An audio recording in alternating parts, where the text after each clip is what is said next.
Merci beaucoup d'être là ce soir pour parler de ce renouveau minier, pour ce jeudi de l'écologie organisé par les JNE, les journalistes et écrivains pour la nature et l'écologie.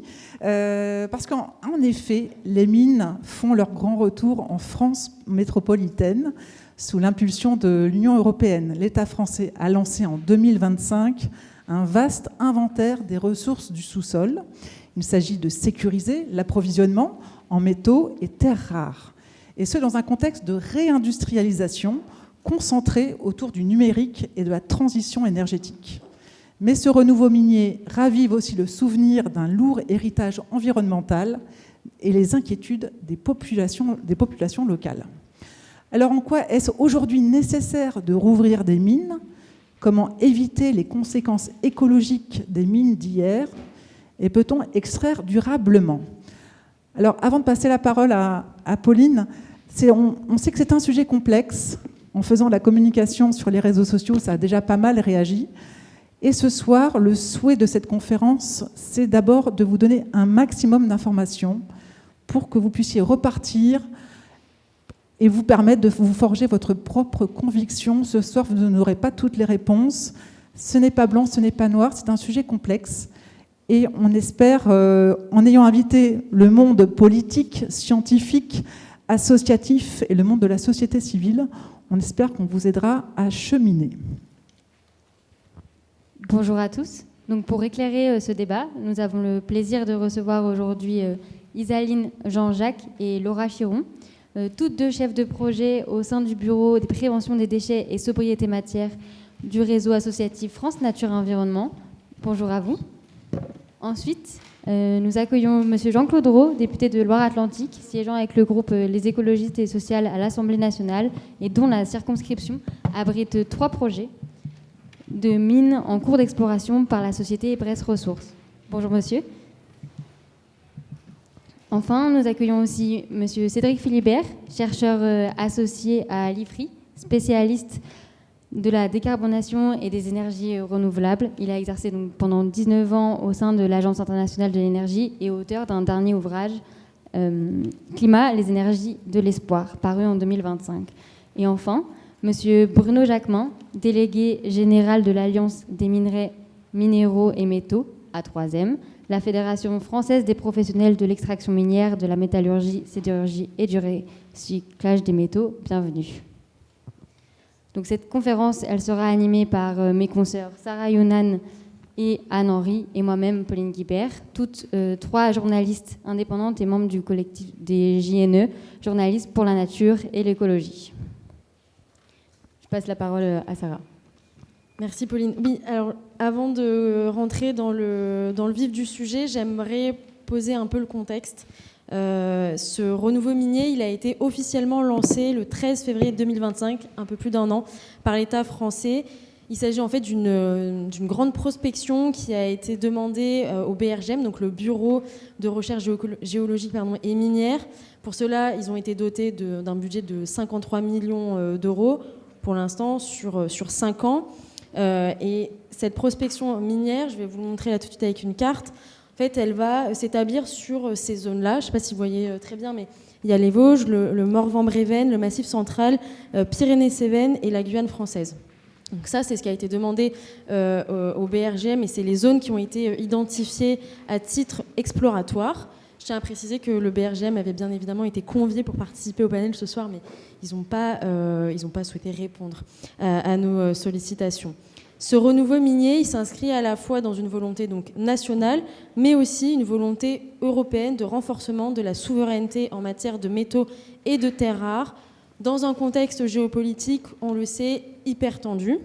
Aujourd'hui, la Chine détient à peu près 85% de ces métaux, que ce soit en termes d'exportation ou en termes de traitement. On verra après, je pense, la différence sur ce que ça veut dire, parce que c'est pas du tout la même chose.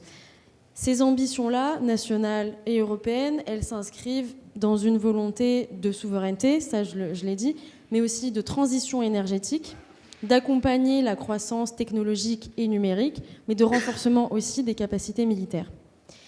Et je vais vous montrer comment ça se passe à l'échelle européenne, on a 47 projets européens qui sont en cours d'exploration à différents degrés. Je ne vais pas vous les détailler, mais j'espère que vous voyez bien. Ça vous permet de voir un petit peu qu'on n'est pas sur un sujet qui est anecdotique, et on est sur un sujet de projet à la fois national et régional à l'échelle du monde. Donc, à travers cette stratégie, la France essaie de soutenir des objectifs environnementaux, c'est-à-dire la neutralité carbone d'ici 2050 et le basculement de la part des énergies fossiles vers les énergies renouvelables de 60% aujourd'hui à 40% dans 4 ans, parce que 2030, c'est dans 4 ans. Voilà. Donc, je passe la parole tout de suite à Anne.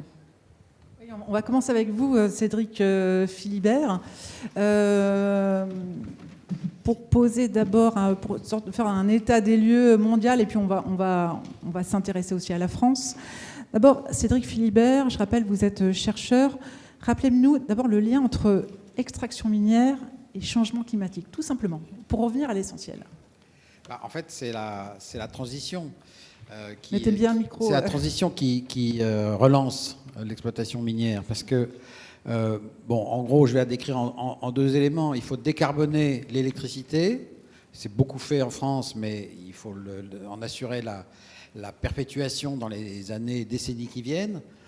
Et puis, il faut électrifier. Il faut électrifier les bâtiments, l'industrie, les transports, pour chasser de ces secteurs d'utilisation finale de l'énergie les énergies fossiles importées. Donc, il y a un double enjeu, évidemment. C'est arriver à 0 émission nette de CO2, c'est un engagement pris international pour lutter contre le changement climatique, et en même temps réduire notre exposition aux fossiles importés qui sont soumis à tous les événements externes comme ceux que nous voyons aujourd'hui avec le détroit d'Ormuz. Donc pour diminuer notre sensibilité à ces événements, diminuer notre facture énergétique internationale, améliorer notre compétitivité, il faut à la fois électrifier sur la base d'électricité non carbonée.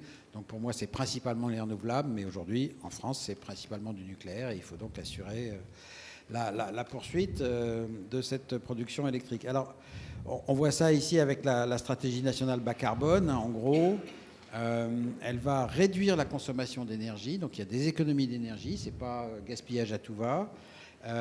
Mais une bonne partie de cette réduction de la consommation d'énergie, elle est due au passage lui-même à l'électricité. Et en gros, l'électricité qui aujourd'hui fait 25% de notre énergie finale, l'énergie finale, c'est carburant, combustible, électricité.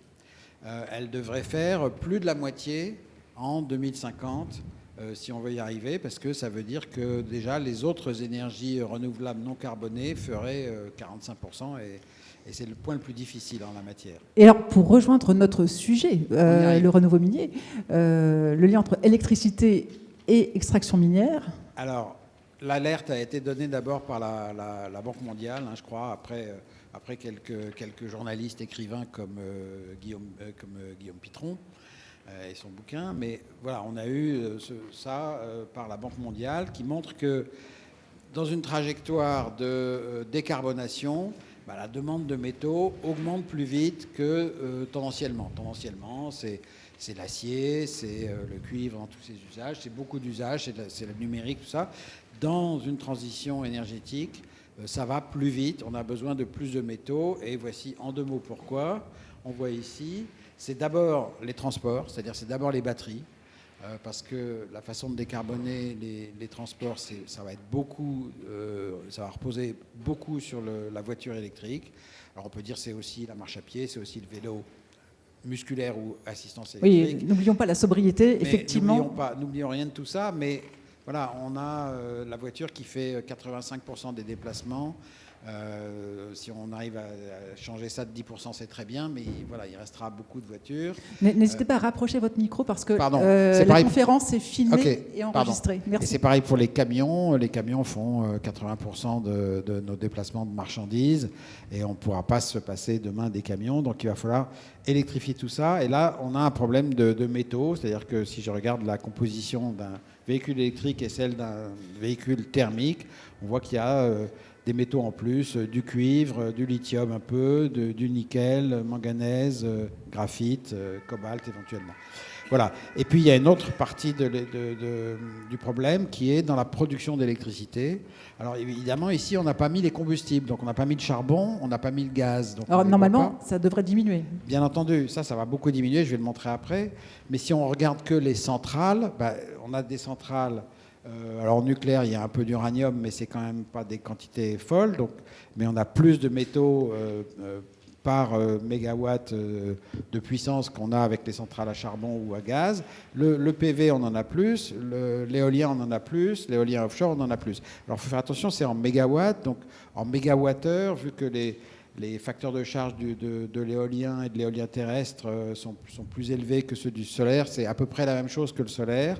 Mais c'est un peu plus que pour le nucléaire, et c'est évidemment, si on ne compte pas le charbon, si on ne compte pas le gaz, c'est beaucoup plus que les centrales à gaz ou à charbon. Donc pour résumer, c'est vraiment le transport électrique et l'éolien et la production et le photovoltaïque qui aujourd'hui tirent la demande de ces minerais. Voilà, mais fondamentalement, c'est quand même les batteries, le facteur numéro 1, on a d'autres choses qui le montrent. Et alors, effectivement, si on introduit le gaz et le charbon, on a une vision tout à fait différente. C'est-à-dire que si on regarde les tonnages de roches extraites ou déplacées... Alors là, on est entre 2015 et 2050. Voilà, on a le charbon qui s'effondre. Et on a la demande de métaux pour la production d'électricité qui augmente. On a moins de pétrole, évidemment. Et puis on a la demande de métaux dans le transport qui augmente avec les batteries. Mais si on fait le total, on s'aperçoit que l'extraction minière, en réalité, diminue dans la transition énergétique, elle n'augmente pas. Elle diminue, mais la réalité, c'est qu'on doit rouvrir de nouvelles mines. C'est-à-dire qu'on va devoir attaquer des nouveaux sites. Pas forcément. Donc je vais y venir, mais moi j'ai regardé un peu le cuivre en détail, parce que notamment on dit surtout pour le cuivre, il va falloir faire des nouvelles mines, etc. Alors pourquoi le cuivre? Parce que c'est un peu le métal emblématique de la transition énergétique. C'est un bon conducteur d'électricité, c'est un bon conducteur de chaleur.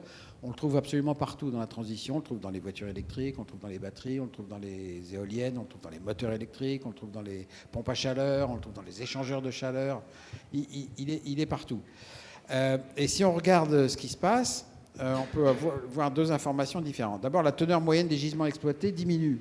Alors, la première fois qu'on m'a dit ça, je me suis dit, aïe, aïe, aïe, on va vers la fin du cuivre. Et puis si on regarde les inventaires des réserves qui sont donnés par le service géologique des États-Unis, on voit qu'au contraire, les réserves ne cessent d'augmenter. Les réserves, on les a ici. C'était 360 millions de tonnes en 1995 et aujourd'hui c'est 1 milliard de tonnes. Les réserves, c'est quoi? C'est les quantités de cuivre qu'on peut exploiter au prix actuel et avec les technologies d'aujourd'hui. Ces réserves ne cessent d'augmenter. Et alors ça paraît contradictoire, mais ça ne l'est pas.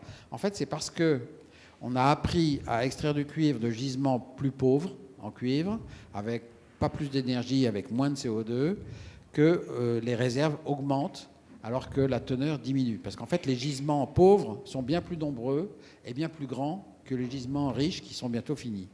Et donc si on regarde en années de consommation, c'est assez intéressant aussi parce que, alors que notre consommation augmente au rythme de 3% par an, eh bien en fait le nombre d'années que nous avons devant nous vers l'épuisement apparent des réserves, ce nombre d'années augmente au fur et à mesure qu'on exploite. Alors ça ne veut pas dire qu'une croissance infinie dans un monde fini est subitement devenue possible, mais d'abord notre monde n'est pas tout à fait fini parce qu'il reçoit un flux d'énergie solaire considérable, donc il ne faut quand même jamais l'oublier. Et ensuite, même du point de vue des réserves minières, c'est pas parce qu'on a dit ça que ça veut dire qu'on est au bord du précipice. En réalité, derrière ces réserves, il y a ce qu'on appelle les ressources. Et les ressources, c'est 5 milliards de tonnes. Et quand on regarde comment c'est fait, on s'aperçoit que c'est regardé à des profondeurs assez faibles, qui sont loin des profondeurs qu'on a sur des mines de diamants ou d'or à travers le monde, où on a 4 km, alors que pour le cuivre, on a regardé ce qu'on avait à 1 km. Donc en réalité, on a derrière encore des milliards de tonnes qui, si notre technologie continue à progresser, pourront un jour être exploitées dans des conditions économiques favorables. Alors, oui, Cédric Philibert, ouais. On va devoir passer la main quand même aux autres intervenants. Oui. Un dernier point. Non, mais j'ai bientôt fini. Alors d'abord, l'innovation dans les mines. on voit bien que l'énergie nécessaire pour extraire, elle augmente quand la teneur en minerai diminue. Hein, c'est ce qu'on voit ici. À la limite, quand le gisement, la teneur est nulle, l'énergie nécessaire est infinie, puisque même, voilà, on ne peut rien faire. Donc, au fur et à mesure que les dépôts riches augmentent, la demande en énergie, en principe, elle augmente. En réalité, non, parce qu'il y a les économies d'échelle et les progrès techniques qui déplacent cette courbe, et de ce fait, alors, ce qu'il emporte, ça dépend selon les saisons, mais aujourd'hui, on exploite le cuivre. La tonne de cuivre extraite coûte pas plus d'énergie qu'il y a 70 ans, et ça fait beaucoup moins de CO2 parce qu'on remplace les camions miniers, qui sont la grosse source d'émissions de CO2 dans l'industrie minière, par des camions électriques. Donc c'est comme le reste, on électrifie pour diminuer le CO2. Juste un indice, le coût des batteries continue de diminuer, alors que même le coût du vent, des éoliennes et du solaire ces 4 dernières années a augmenté, relativement, après une très forte chute. Les batteries, ça continue de diminuer, donc c'est qu'on n'est pas à court de matériaux, puisque le prix de ces engins qui demandent beaucoup de matériaux continue de diminuer. Et puis, en fait, le problème, comme ça a été déjà souligné par Sarah, il est surtout géostratégique. La production de métaux raffinés, on l'a abandonné beaucoup à la Chine. Alors ça dépend des métaux, évidemment, c'est des taux différents. Ce n'est pas forcément lié au fait qu'ils ont eux-mêmes les ressources. C'est vrai pour les terres rares, ce n'est pas vrai pour les autres. Les autres, c'est le nickel, c'est l'Indonésie, le cobalt, c'est la République démocratique du Congo. Mais par contre, le raffinage a lieu chez eux. Et donc c'est ça qu'il va falloir faire évoluer petit à petit si on veut regagner un peu en souveraineté. Je vous remercie de votre attention. Merci Cédric Philibert. De toute façon, vous reviendrez dans le débat, mais c'est l'occasion du coup de plonger dans les enjeux français, puisqu'on voit bien que la France réfléchit à sa souveraineté en matière d'extraction minière. Pauline ? Non, c'est Sarah, non ? Merci. Oui, juste avant, quand même, j'avais une petite question, parce qu'on parle d'électrification. D'accord, mais est-ce qu'on a la capacité, est-ce qu'on a assez de ressources en France ? Et je me tourne vers Bruno Jacquemin, mais Monsieur Philibert, si vous voulez répondre, allez-y. Est-ce qu'on a assez de ressources pour pouvoir, par exemple, électrifier l'ensemble du parc automobile français sans avoir à continuer à extraire ailleurs aujourd'hui ? Et on ne parle pas également de la question de la temporalité. C'est-à-dire, là, on parle de neutralité carbone en 2050, dans 4 ans, d'inverser de 60 à 40% pour le recours aux énergies fossiles. Mais on a besoin de combien de temps pour extraire autant de matière juste si on parle de batteries pour les voitures ? Parce qu'après, il faut aussi des métaux, effectivement, pour les énergies renouvelables. Donc allez-y Bruno et puis Cédric derrière si vous voulez poursuivre ou d'autres parce que je vois Isaline et Laura hocher la tête. Si je réponds directement, votre question est mal posée. Votre question est pour une raison très simple. Si on produisait en France les métaux qu'on raffinait, qu'on transformait en produits de cathode et d'anode qui permettaient de faire des batteries, qui permettaient de faire des composants donc dans des gigafactories qui servaient les usines françaises de voitures qu'achetaient les Français, ça se saurait. C'est pas comme ça que le monde d'aujourd'hui est. Et donc la question ne peut pas se poser comme ça. La question se pose dans le fait que aujourd'hui, dans nos modes de consommation, le vôtre, le mien, ceux des personnes dans cette salle, on a de facto une empreinte matière. Cette empreinte matière, il faut en prendre conscience. On l'a oubliée. On l'a oublié parce qu'on ne l'apprend plus à l'école, on l'a oublié parce qu'on est dans l'ère de la consommation et du service, et on a oublié que quand j'achète quelque chose, il y a une empreinte. Que j'achète quelque chose pour me nourrir, que j'achète quelque chose pour me vêtir, ou pour travailler, ou pour mes loisirs. Et puis garder une chose en tête aussi très simple, c'est que dans notre monde, tout ce qui nous entoure, là, tout ce que nous avons autour de nous, tout ce que vous pouvez imaginer ou toucher, à l'origine, c'est sous le sol ou sur le sol. Ça ne vient pas de la planète Mars. Pas encore. Je ne suis pas certain que ça soit une bonne idée que ça en vienne. Donc, il faut prendre conscience qu'on a une empreinte matière. Et cette empreinte matière, elle nous suit depuis le début de l'humanité. Ça fait 5000 ans que l'homme extrait, après avoir extrait des cailloux, il extrait des métaux, qu'il les transforme. Et globalement, cette industrie, cette extraction minière, etc., et la transformation des métaux, elle accompagne l'humanité avec ses progrès depuis l'époque, depuis plus de 5000 ans. Donc cette industrie, elle est de manière très intriquée proche de notre histoire des territoires, de nos histoires familiales, de nos histoires de civilisation, de notre culture. Il y a 4000 communes minières en France. Dans la circonscription de mon voisin, il y a une mine qui s'appelle à Abaretz. Cette mine d'Abaretz, elle existe depuis plus de 1000 ans. Et on a fait de l'étain pendant plus de 1000 ans à Abaretz. Donc, et il y a une mine de fer à Chion-les-Mines.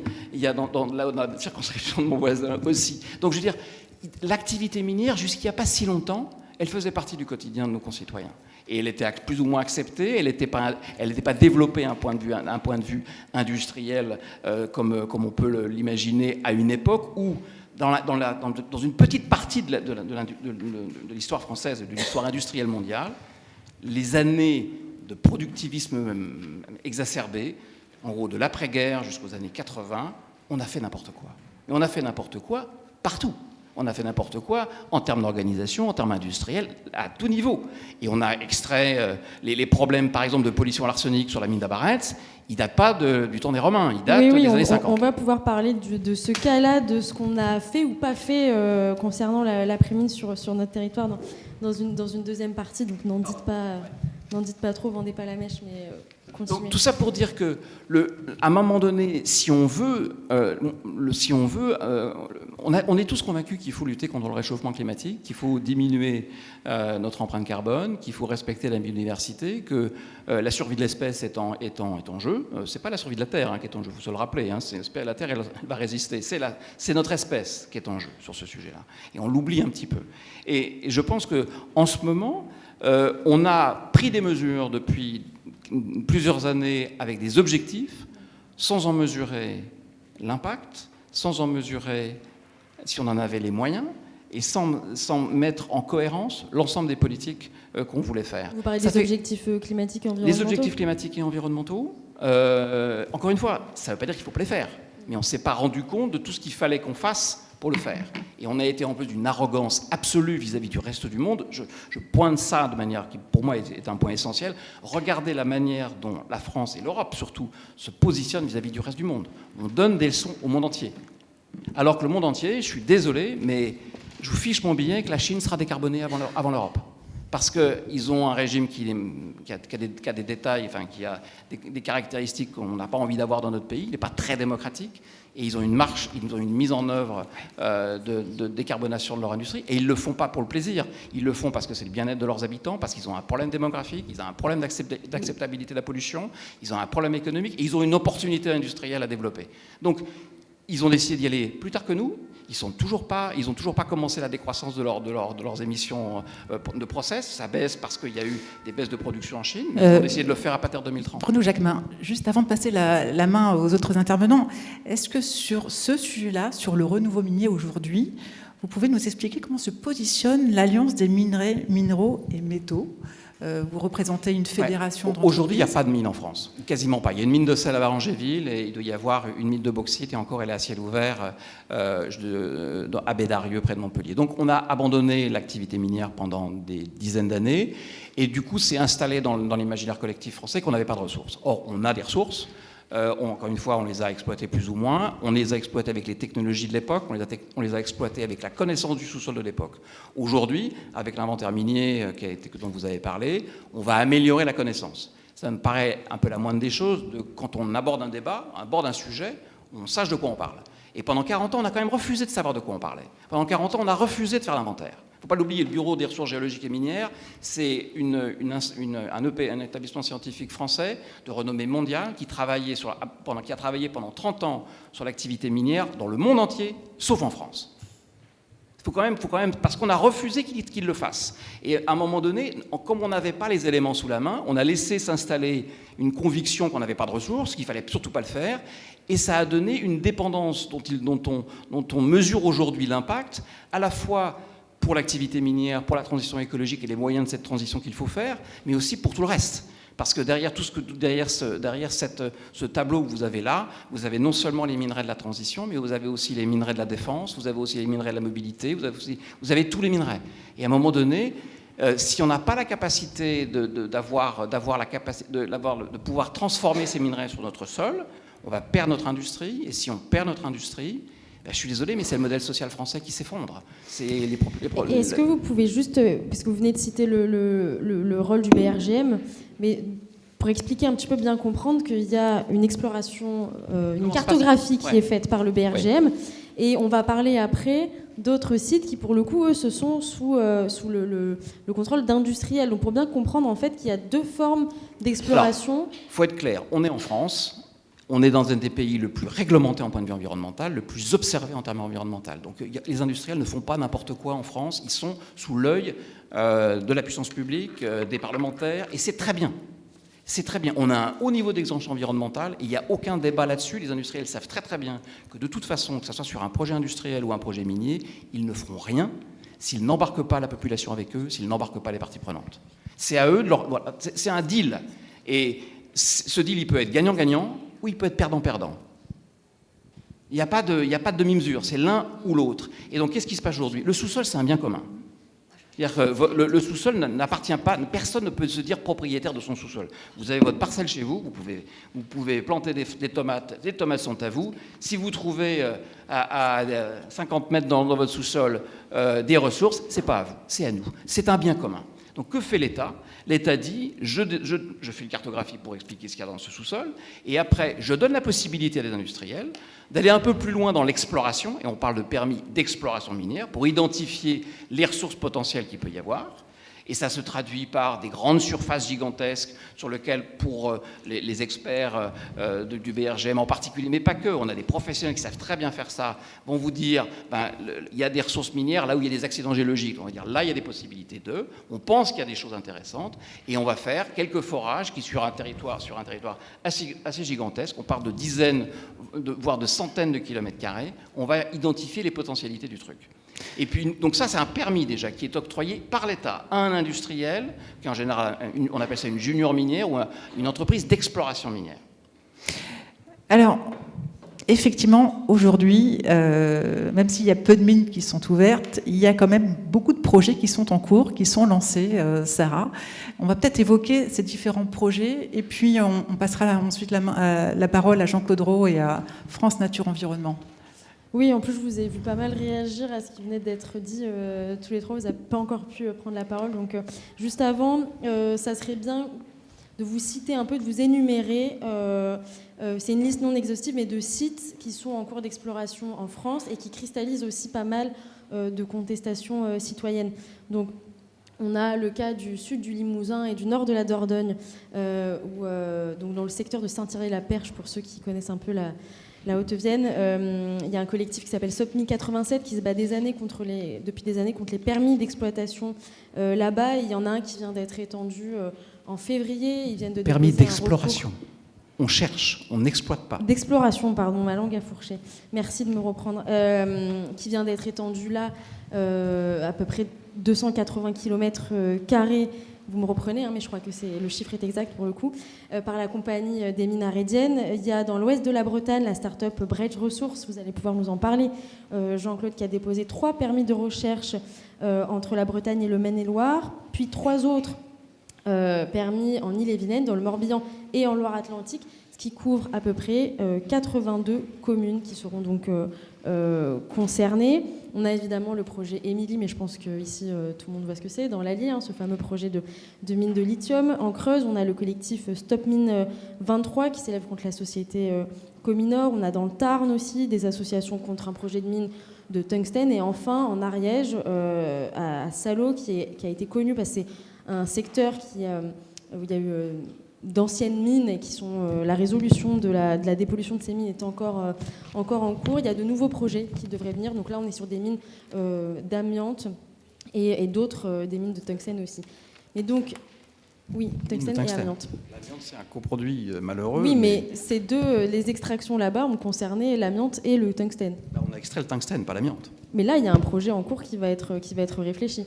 Et justement, les populations, mais on en reparlera plus tard, sont en train de se mettre ensemble en collectif. J'aimerais passer la parole à Isaline et à Laura là-dessus. Et puis Jean-Claude aussi, n'hésitez pas à rebondir sur ce qui vient d'être dit. Mais je pense qu'on peut faire le lien avec ces projets-là et puis les propos qui ont été tenus juste avant. Il y a beaucoup de choses qui ont été dites en très peu de temps, ça c'est sûr. Et j'avoue qu'on n'est pas forcément d'accord avec tout ce qui a été dit. Ce serait un peu compliqué là de revenir sur tout. Par contre, ce que je voudrais dire ici, c'est deux choses principalement.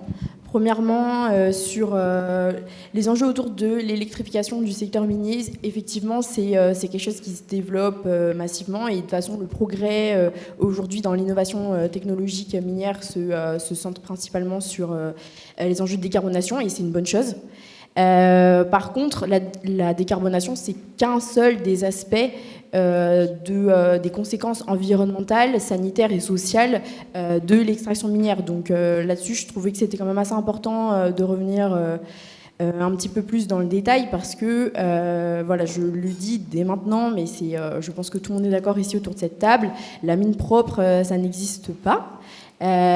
Toutes les mines ont des conséquences environnementales qui sont significatives, qui sont durables, voire irrémédiables. Et donc, il ne faut pas oublier quand même tout le reste, donc la destruction des milieux et des habitats, la pollution de l'air, les millions de mètres cubes qui sont extraits et qui deviennent pour la plupart des déchets miniers, l'atteinte aux droits humains, parce qu'il faut rappeler quand même que l'industrie minière est quand même l'industrie qui porte le plus atteinte aux droits humains et notamment aux activistes environnementaux. Donc c'est quand même important, voilà, de remettre les choses dans son contexte parce que voilà, il y a eu quand même un discours de l'industrie minière fait des efforts, on va dans le bon sens. Aujourd'hui, on a des industriels qui sont capables d'avoir une mine très propre et très responsable. Permettez-moi d'en douter. Donc ça, c'était mon premier point. Je voulais aussi revenir sur le contexte français parce que voilà, il a été dit que en France, on va avoir des mines qui sont vraiment extrêmement responsables, que tout allait vraiment bien se passer, qu'il n'y avait pas de soucis.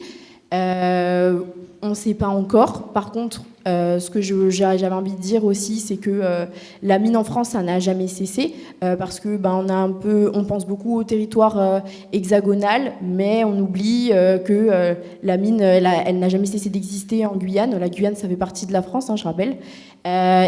Donc l'orpaillage a des conséquences désastreuses sur la forêt, sur la pollution de l'eau, sur la pollution de l'air, et j'en passe. Donc voilà, je voulais quand même aussi le rappeler. Par ailleurs, je passerai ensuite la parole à ma collègue Laura. Je voulais finir en disant que, en effet, la réglementation française et européenne est certainement plus stricte que dans plein d'autres pays où... oui, parce qu'aujourd'hui, il y a un code minier quand même qui, normalement, doit encadrer toutes les activités. Et là-dessus, comment FNE se positionne ? Oui, j'allais y venir. Donc, déjà, voilà. Encore une fois, je voudrais remettre les choses dans son contexte parce que, certes, on dit que la réglementation que la réglementation française et européenne va nous protéger par rapport aux conséquences sociales et environnementales que peuvent découler de la mine et des enjeux des questions minières. Sauf que dans les faits, on constate que rien qu'en Europe, il ne faut pas besoin d'aller très loin pour voir les conséquences de la mine, que ça soit en Grèce où des manifestants ont été violentés par la police quand ils ont manifesté contre un projet minier. Si on va par exemple au Portugal sur les projets de mines de lithium à ciel ouvert, on constate qu'il y a énormément d'enjeux aussi autour de l'eau et le patrimoine agricole est menacé au Portugal. Et pareil, si on va en Suède, la population Sami, qui est le seul peuple autochtone européen, est menacée par la multiplication de projets miniers. Donc déjà, on voit, pour prendre l'échelle européenne, que en effet, tout n'est pas rose, et loin de là. Et puis, donc, pour revenir à votre question sur la réforme du code minier, donc, en effet, la réforme du code minier, elle a permis beaucoup d'avancées, et ça, on le salue, bien sûr, notamment sur l'instauration de la possibilité de suivi de sites, et d'autres choses, mais je ne vais pas forcément rentrer dans le détail ici. Par contre, là où nous, on se positionne défavorablement, c'est que le code minier instaure que l'activité minière est un objectif dans le cadre des volontés et des objectifs de développement durable. Et nous, on est complètement opposés à ça. Pour nous, l'industrie minière est à l'opposé total d'un développement durable et écologique et sain. Alors, je pense qu'on va passer la parole à Isaline pour compléter, parce que... Isaline, c'est moi. Pardon, à Laura. Pardon, Laura Chiron.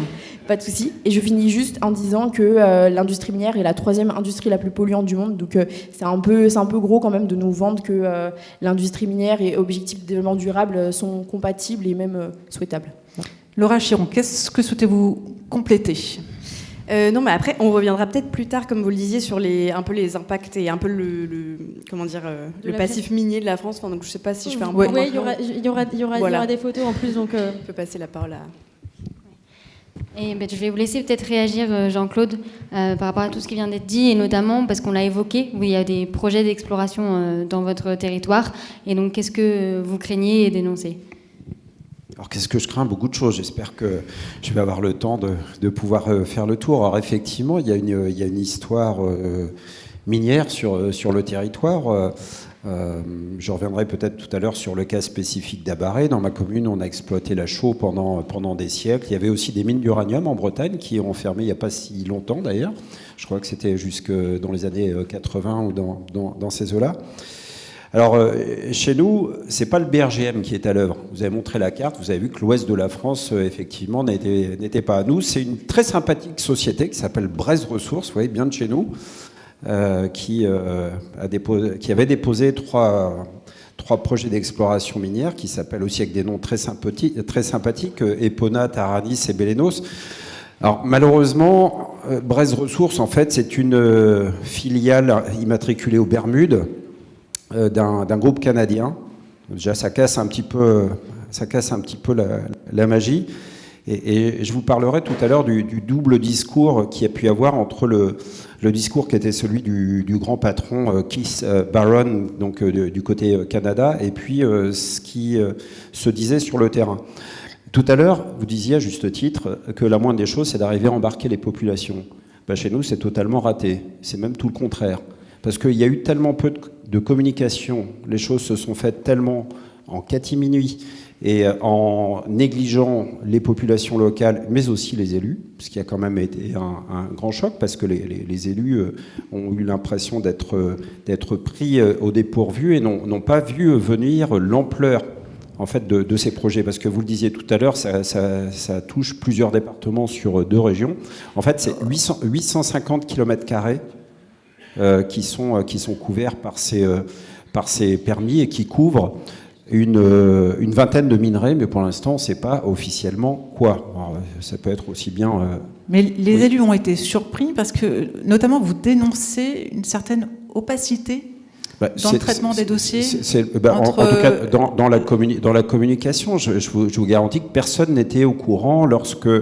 on aurait dû commencer à avoir des éléments d'information. Moi, j'ai rencontré les porteurs de projets, on m'a parlé des réunions, même le sous-préfet convenait que les réunions avaient été organisées par les porteurs de projets. Ce n'étaient pas des débats contradictoires, ce n'était pas...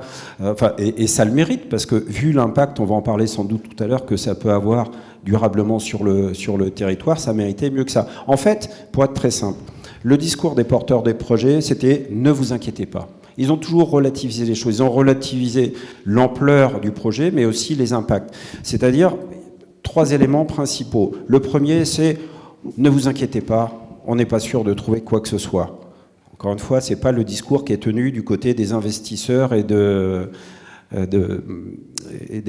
de la société mère, si on veut, Orania Ressources. Le deuxième, c'était « ne vous inquiétez pas, ce sera... dans très longtemps. » En gros, les permis d'exploration.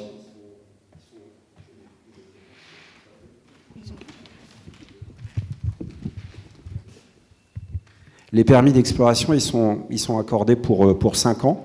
C'est renouvelable. Mais à partir du moment où vous investissez des millions d'euros pour cette phase d'exploration, le but, c'est quand même d'avoir un retour sur investissement. Donc, c'est pas que ça traîne. Et ensuite... et c'est là où c'est tout sauf anodin, puisqu'on va passer du permis d'exploration à l'exploitation. Alors ce ne sera pas forcément les mêmes, parce que clairement, Brest Ressources, ils sont chez nous juste, et c'est assumé, je vous donnerai 2-3 citations tout à l'heure, pour venir chercher le jackpot. C'est-à-dire, c'est trouver les minerais, revendre le permis d'exploration cette fois et partir. Et les permis d'exploration, ils sont accordés pour 50 ans, renouvelables. Donc ce ne sont même pas nos enfants, petits-enfants. Vous voyez quel impact ça peut avoir sur les territoires. Rappelez-nous, c'est pour extraire quel genre de minerais ? Il y en a une vingtaine qui sont sur la liste, donc je ne peux pas vous le dire. On sait que dans notre sous-sol, il y a du thorium, il y a de l'uranium, il y a de l'étain, de l'or, de l'antimoine, des terres rares. Donc aujourd'hui, c'est tous ces minerais qui sont exploités. Alors, Monsieur Baron, lui, met en avant l'or. Pour lui, c'est vraiment ce qui compte. D'ailleurs, il se met en scène avec une grosse pépite qui avait été trouvée en Bretagne au siècle dernier. Et puis, je vous dis, en dehors du discours qui se veut rassurant, lui dit, j'ouvre les guillemets, c'est comme ça qu'on gagne de l'argent, en explorant puis en transformant des terres qui ne valent quasiment rien. Donc, merci déjà pour nos territoires, en quelque chose qui vaut une fortune de plusieurs milliards. Donc vous voyez, là, est-ce qu'on est en train de parler de stratégie? Est-ce qu'on est en train de parler de souveraineté? Est-ce qu'on est en train de parler des besoins industriels français? J'ai comme un doute sur cette question précise. Alors, on aimerait se dire comment envisager ce renouveau minier tout en évitant les écueils du passé. Car on sait bien que les derniers coups de pioche remontent à 1990. Depuis, la France minière a été, on va dire, reléguée un peu au second plan. C'est ce que disait un peu Bruno Jacquemin. Mais aujourd'hui, il y a des traces. Son héritage est loin d'être soldé. Ses conséquences sanitaires et environnementales ressurgissent à la faveur des mobilisations locales pour lutter contre les pollutions toujours actives des anciennes activités minières. On aimerait juste vous montrer quelques paysages de l'après-mine et comment faire pour que demain, si l'extraction minière recommence en France, comment éviter ça. Sarah, un petit coup d'œil. Oui, effectivement, on ne peut pas parler de renouveau minier si on ne parle pas de passé minier qui n'est pas si lointain que ça d'ailleurs, puisque grosso modo, les dernières mines en France, les fermetures, ça court des années 70 au début des années 90, donc c'est relativement récent. On avait envie de vous montrer un florilège de paysages, parce que quand on pense aux mines, en tout cas, moi, c'est comme ça quand j'ai commencé à travailler sur le sujet. Je voyais des énormes cratères, j'imaginais des galeries, je voyais des espèces de fossés et entravés. Et en fait, l'après-mine, c'est des paysages qu'on a tous parcourus en se baladant. Donc ça, par exemple, ce sont des anciens déchets miniers où la nature a repris ses droits. Ça aussi, donc c'est dans la vallée du Lot. Ce que vous voyez qui ressemble à des espèces d'éboulis, en fait, de grosses pierres, c'est ce qu'on appelle communément des haldes. Après, je vais vous montrer quand c'est un peu plus fin. Donc là aussi, donc ça c'est à Salot, je vous en parlais tout à l'heure, où il y a potentiellement de nouvelles explorations et non pas exploitations. Voilà, donc ça, c'est dans le Gard. Vous voyez ici, c'est ce qu'on appelle des fines de laverie. Les fines de laverie, c'est quand on a fait le traitement. Donc, vous en parliez tout à l'heure, Cédric. C'est vrai que la Chine, aujourd'hui, on raffine. Avant, on mettait donc les grosses pierres dans des bassins de décantation. Je vais essayer de vous résumer ça pour faire remonter ce dont on avait envie. Et ensuite, ça, c'est moi qui ai pris cette photo par exemple, c'est au bord d'un chemin de promenade. En contrebas, on a le ruisseau du Vassorgue, où pas mal d'habitants viennent se baigner. Et ici, ce qui peut ressembler à du sable fin n'en est pas. Et c'est laissé à l'air libre, à ciel ouvert. Donc c'est une des problématiques de l'après-mine. Ici, pareil, toujours dans le Gard, on voit là une communauté de personnes qui habitent donc en camion, qui vivent sur ce qu'on appelait le lieu-dit de la mine, mais on s'est aperçu que c'était vraiment le cas, qu'ils étaient vraiment au-dessus d'une mine, sans le savoir. Sarah, ce qu'il faut préciser, c'est que ces sites aujourd'hui sont pollués. C'est-à-dire que ce sont... Oui, absolument. C'est ça qui est important de préciser. Oui. En fait, en 2006, il y a eu des vastes plans qui ont été menés à la fois par le BRGM et par plusieurs institutions publiques françaises pour justement aller voir les anciens sites miniers et constater des pollutions à la fois des sols, des nappes phréatiques, des eaux de surface, et puis aussi dans le sang des habitants, hein, parce qu'il y a quand même des taux d'arsenic, de plomb qui peuvent être très importants pour des personnes dont le sol de leur maison est contaminé et qui cultivent parfois aussi dans leur jardin, dans les Cévennes, des fruits et des légumes. Ici, on voit à gauche, c'est un ancien site de dépôt minier qui a été végétalisé donc, par l'homme. Ça se voit assez bien, hein, parce que c'est assez rectiligne. Et tous les déchets miniers qui étaient là ont été raclés, ont été envoyés dans un site en Mayenne qui est spécialisé dans l'enfouissement des déchets. Hop, ici, je trouvais que cette photo était super parlante. On est juste en face de la mairie de Saint-Sébastien-d'Aigrefeuille dans le Gard, et on voit donc le confluent de la Mousse et du Régousse. Il y en a un qui vit sa vie tranquillement jusqu'à ce qu'il rencontre la Mousse qui sort d'une source qui est en plein milieu d'une ancienne digue de dépôt minier. Et ça, l'image parle assez bien d'elle-même. Voilà, et c'est là d'où l'eau sort avant de se jeter dans l'image que vous voyez juste avant.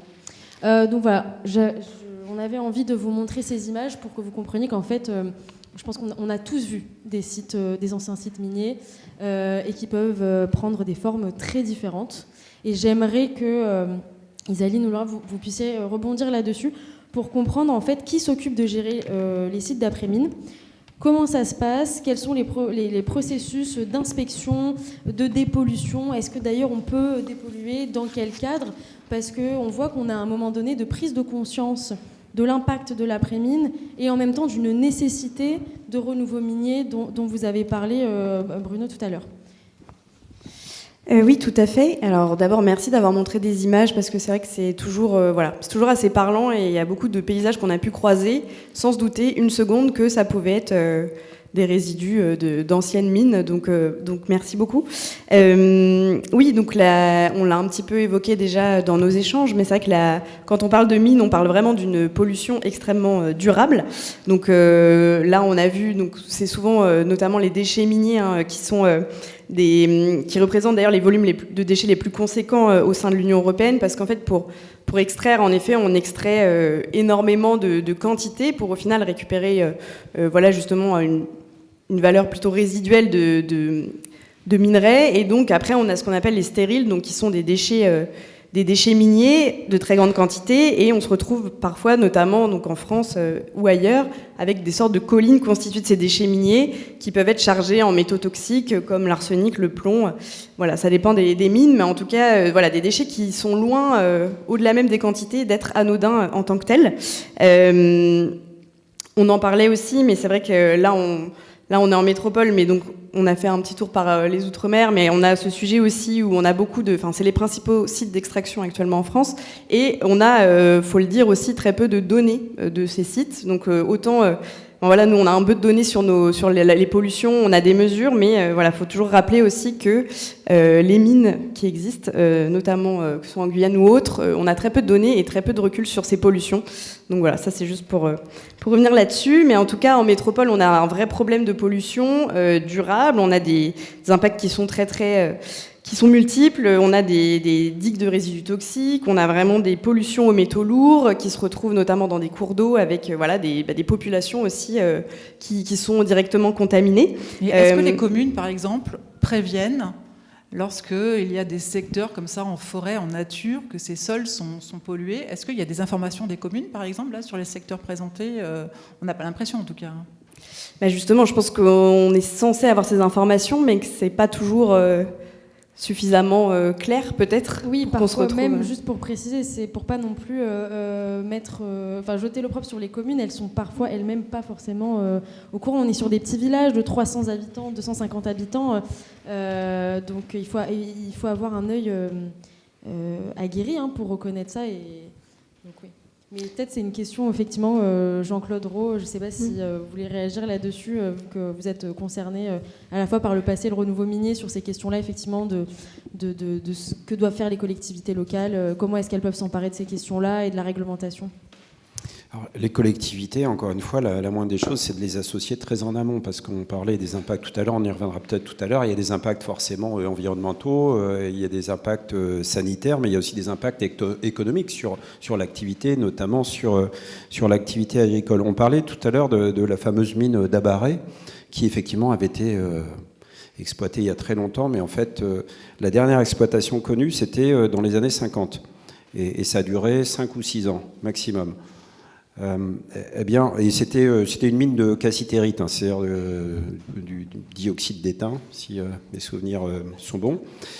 Et on s'est rendu compte seulement il y a quelques années que le site était toujours aujourd'hui largement contaminé.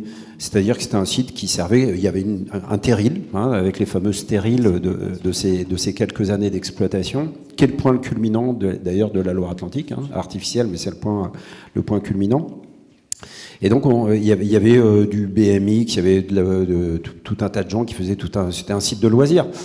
Et il y a eu des analyses qui ont montré, mais encore une fois, il y a quelques années, qu'il y avait une présence d'arsenic très très importante. Donc aujourd'hui, le site est vraiment très délimité, interdit au public pour une grande partie. Et puis c'est très joli, vous voyez encore, plus de 70 ans après l'exploitation, des eaux de rouge, orange, fluo. Hein, les fameux drainages mini-acides dont on a pu voir quelques exemples tout à l'heure.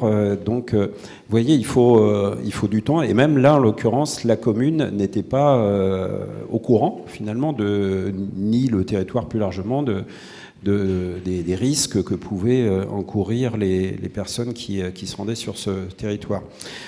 Et je voudrais aussi, si vous permettez, juste redire 2-3 choses aussi, parce qu'on parlait de ces projets-là qui couvrent encore une fois plus de 80 communes, donc ce sont des très très gros dossiers. Hein.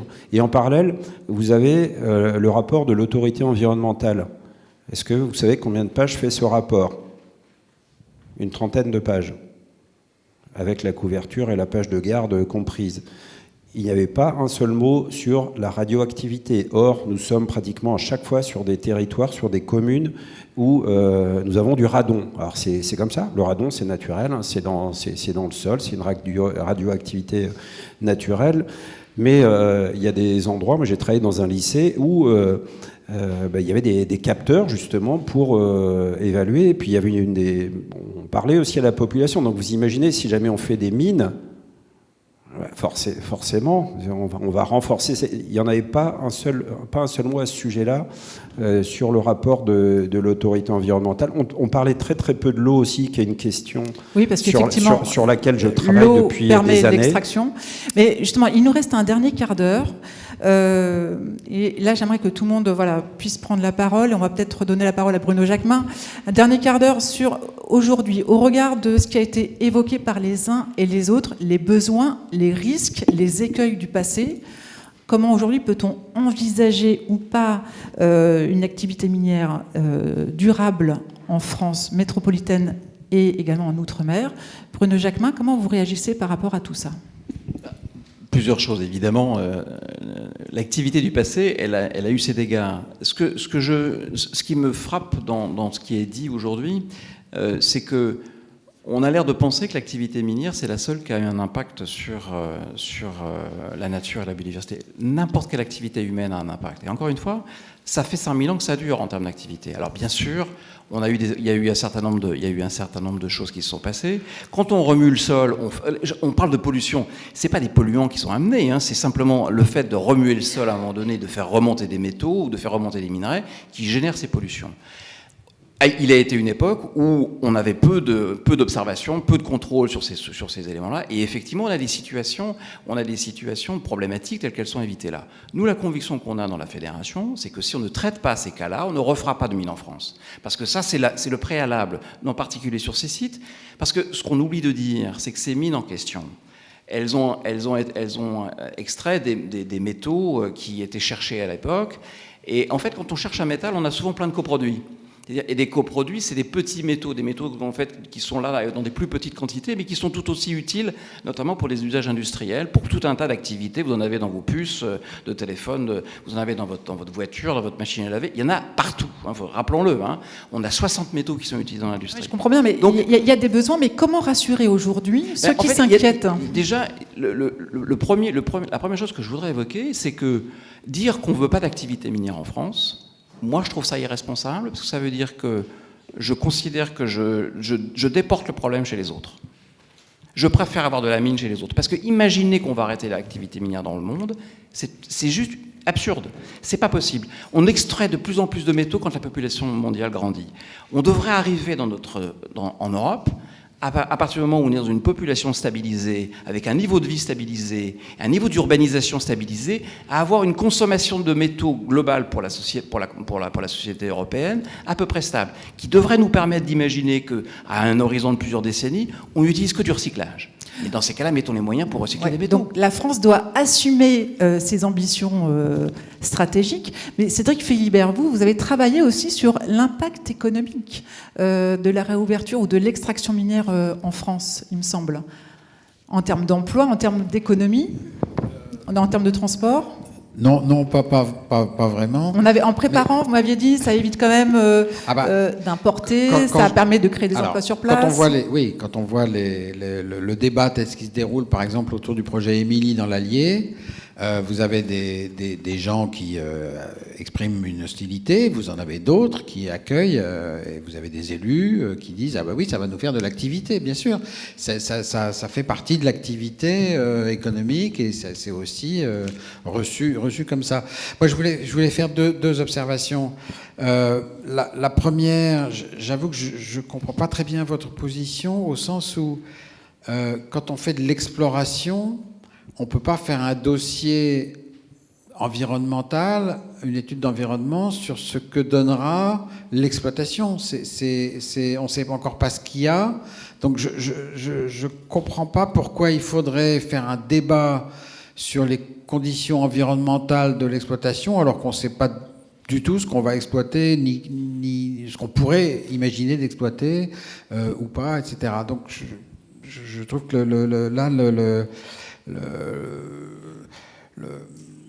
l'inquiétude est un peu je comprends qu'il y ait une inquiétude diffuse, mais qu'on fasse le reproche. Alors moi je connais pas ce prospecteur minier, et, je le défends pas, mais qu'on fasse le reproche de pas donner aux gens toutes les informations sur ce qui va se passer quand on exploitera, ça je comprends, parce qu'on ne sait pas encore ce qu'on va exploiter, ni quoi, ni comment. Bon, c'est un peu un point de détail. Le point fondamental est de dire il y a trois positions. Il y a, on reste sur l'idée qui a été l'idée française pendant un certain temps. Nous, on fera plus d'industrie, on fait des services et de la culture, et on est un musée. Bon, je crois qu'on est arrivé un peu au bout de ce raisonnement avec le Covid, quand on s'est aperçu qu'on ne savait même pas faire des masques en papier. Et je crois que depuis, il y a l'idée de la réindustrialisation est un peu présente partout, en se disant non, il faut qu'on prenne notre part. On ne peut pas juste penser que c'est la Chine qui va être le seul atelier du monde, et puis le Congo qui va être le seul pays minier du monde. Enfin, je schématise, mais voilà. Donc je pense qu'il y a l'idée que non, on va reprendre des activités pour des tas de raisons de souveraineté, mais aussi de partage du fardeau, d'une certaine manière. Alors ça, c'est Donc une position serait de faire tout à l'étranger, une autre c'est de ramener des choses chez nous, et une autre c'est de dire non, on n'a pas besoin de mines. Mais ça, j'avoue que, en tout cas, moi je sais pas ce qu'on fait de la transition dans ce cas-là, parce que alors on va me dire, je sais que généralement dans ce cas-là on me sort la sobriété. Il suffit de ne pas faire, mais c'est un peu une tarte à la crème, parce que il faut réduire nos émissions de gaz à effet de serre d'un facteur 10 à peu près pour arriver à zéro émission nette. On ne va pas réduire le PIB par 10. Je ne crois pas. Je ne crois pas que ce soit une position très, très partageable par la population française ou ailleurs. On peut faire des efforts de sobriété, on en fait. on fait des transports en commun, on fait du vélo, on fait etc. Mais malgré tout, il y a plus qu'un résidu d'activité qui va supposer effectivement de l'extraction minière. Et donc, je pense qu'on devrait en prendre notre part. Après, il faut faire mieux que ce qu'on a fait dans le passé. Justement, comment on fait pour faire mieux? Parce que là, la question, c'est de savoir aussi techniquement, quand le BRGM, le cite clairement sur son site, la mine responsable, parce qu'on parle de mine durable, mais en fait, c'est la mine responsable. Comment on fait? Quelles sont les techniques aujourd'hui utilisées? Qu'est-ce qui permet aujourd'hui de pouvoir dire qu'on va pouvoir extraire de manière plus responsable que ce qu'on a fait avant? Est-ce qu'on sait aujourd'hui quelles sont les techniques qui sont à notre disposition? Je vois des éléments de technique, je n'ai pas de réponse complète. Une mine sera toujours une blessure dans l'environnement. Je suis tout à fait d'accord. C'est la mine propre, parfaitement propre, ça n'existe pas. Mais il en va de même de beaucoup d'autres activités. Mais voilà, le parfaitement propre n'existe pas. Moi, j'ai un peu regardé le CO2. Je ne l'ai pas regardé juste parce que c'était... ce que je connais un peu, mais c'est aussi parce qu'il y a des gens qui disent on ne peut pas faire de transition énergétique parce que rien que l'effort d'aller chercher les métaux, ça va faire autant de CO2 que ce qu'on va éviter. C'est le bouquin de Célia Izoard, elle dit ça, la transition énergétique est un mensonge criminel. Célia Izoard qui est journaliste et philosophe spécialisé dans la question, c'est un mensonge criminel, donc en tant que menteur criminel, je me sens tenu de lui répondre et de dire non, c'est pas vrai. D'abord, la mine elle-même, c'est 1 à 2% de la consommation mondiale d'énergie. Il ne faut pas confondre avec tout ce qui suit, qui est par exemple la réduction des oxydes de fer, qui représente 7% des émissions mondiales de CO2 et qu'on sait décarboner.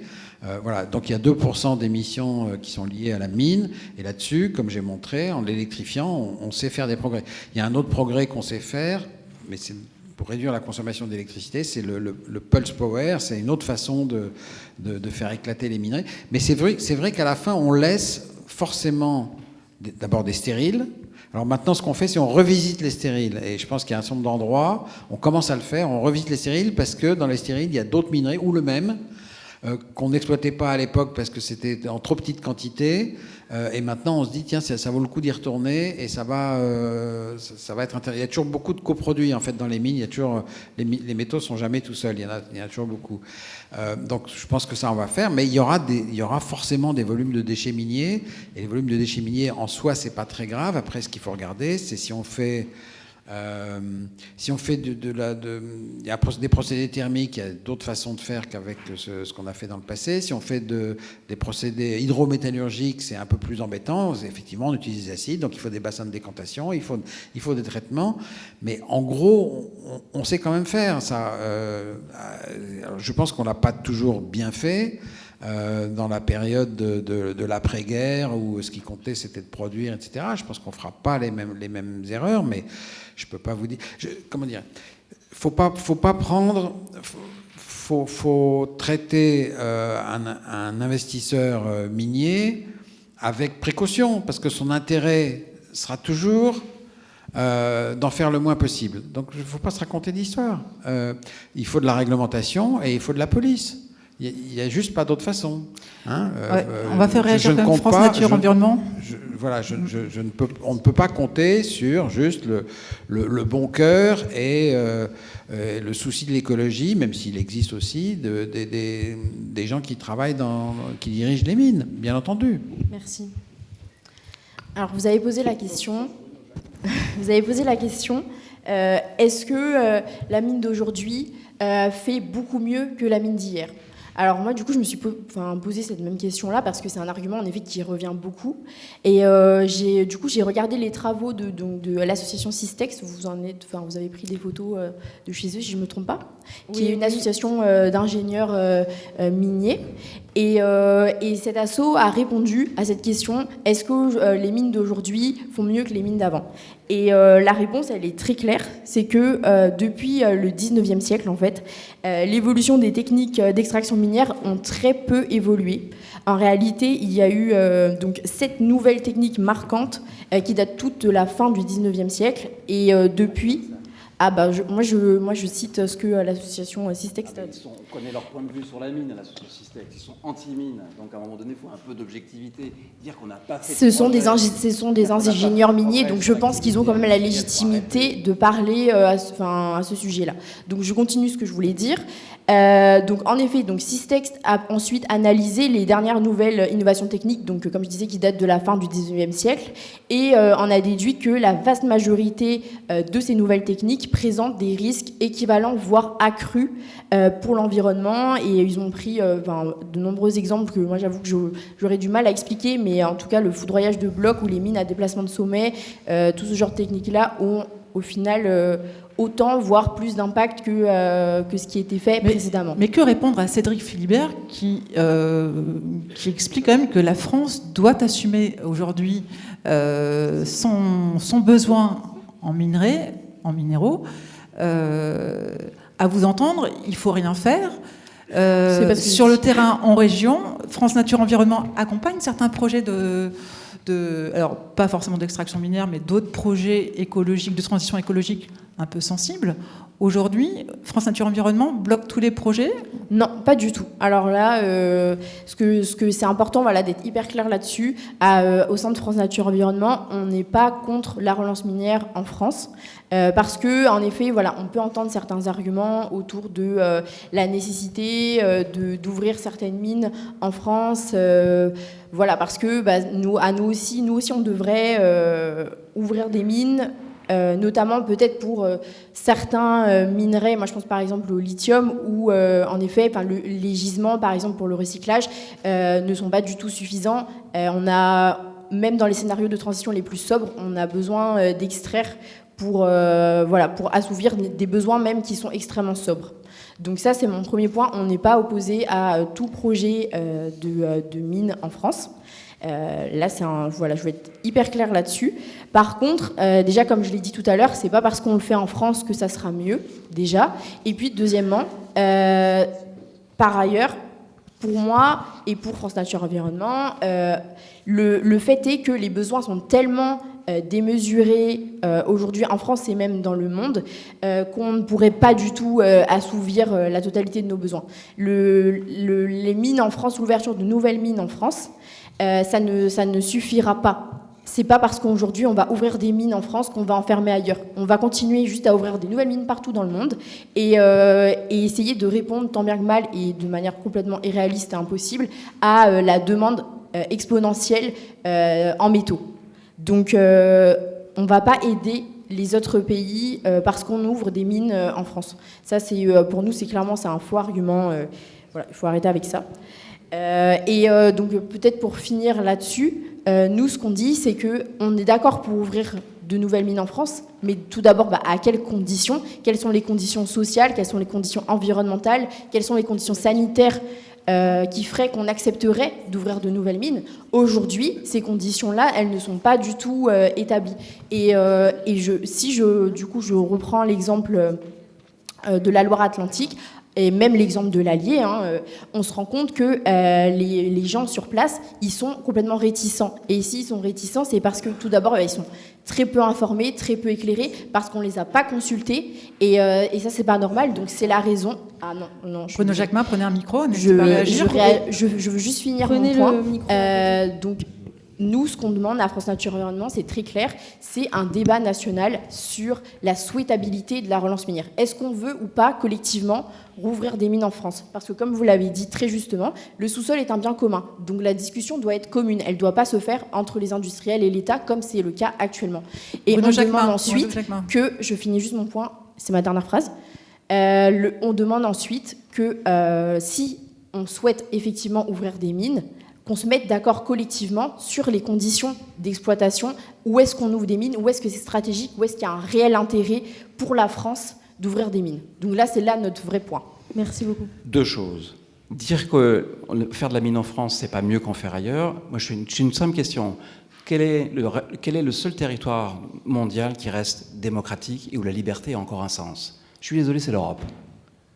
les États-Unis, la Chine, l'Afrique, l'Amérique du Sud, je suis désolé, mais la démocratie n'existe pas. Donc on reste en Europe dans un des rares territoires, un des rares pays dans lequel la démocratie a encore un sens. Ça veut dire que la population a le droit de vérifier la manière dont les acteurs agissent. Il y a des réglementations qui sont respectées. On peut faire des oppositions au tribunal administratif. On peut développer. Donc, à un moment donné, dire que le fait de faire ces activités en France, ça ne va pas être mieux, je suis désolé. Il n'y a que sur nos territoires qu'on aura ces garanties.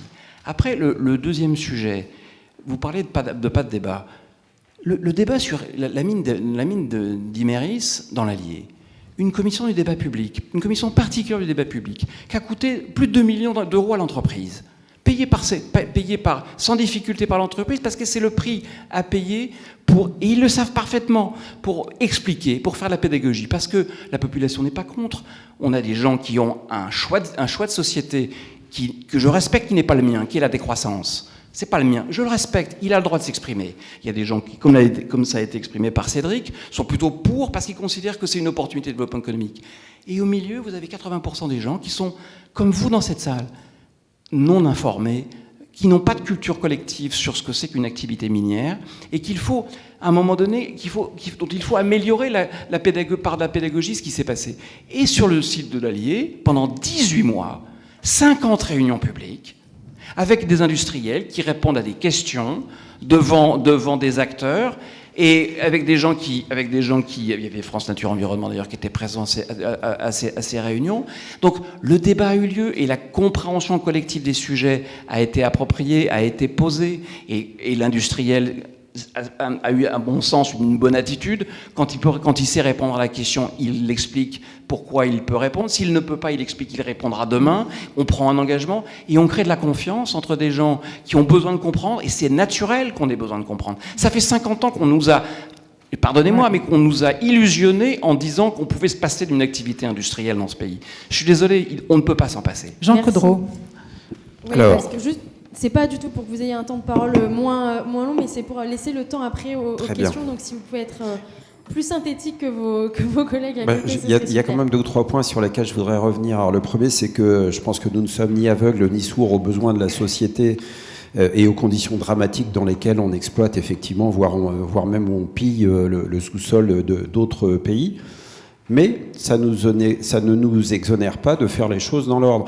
On parlait tout à l'heure de code. Le code minier, normalement, dit que tous les 5 ans, nous devrions avoir un débat sur la stratégie minière. Où et quand a lieu ce débat? Et lorsqu'on nous parle de souveraineté, c'est un peu comme avec l'agriculture. Parfois, ça a bon dos.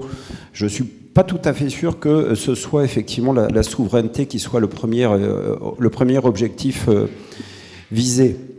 Et pour répondre tout à l'heure, effectivement, selon ce qu'on trouvera et ce qu'on exploitera, ce ne sera pas la même chose. Mais déjà, si dès le début, on ne prend pas en compte les 2 éléments majeurs qui sont la question de la qualité de l'eau, 1% des masses d'eau en bon état écologique en Loire-Atlantique. Donc déjà, on peut pas, il faut creuser un peu la question. Quel que soit ce qu'on trouvera, on aura besoin d'eau, ça aura un impact sur la qualité de l'eau. Et deuxièmement, quand vous avez des communes, toutes les communes quasiment qui sont en niveau de concentration radon 3 élevé, dangereux, on ne peut pas dire que quand on aura une exploitation minière, ça n'aura pas d'impact sur la radioactivité. Donc déjà, j'aurais bien aimé que dès le début, on parte sur ces fondamentaux.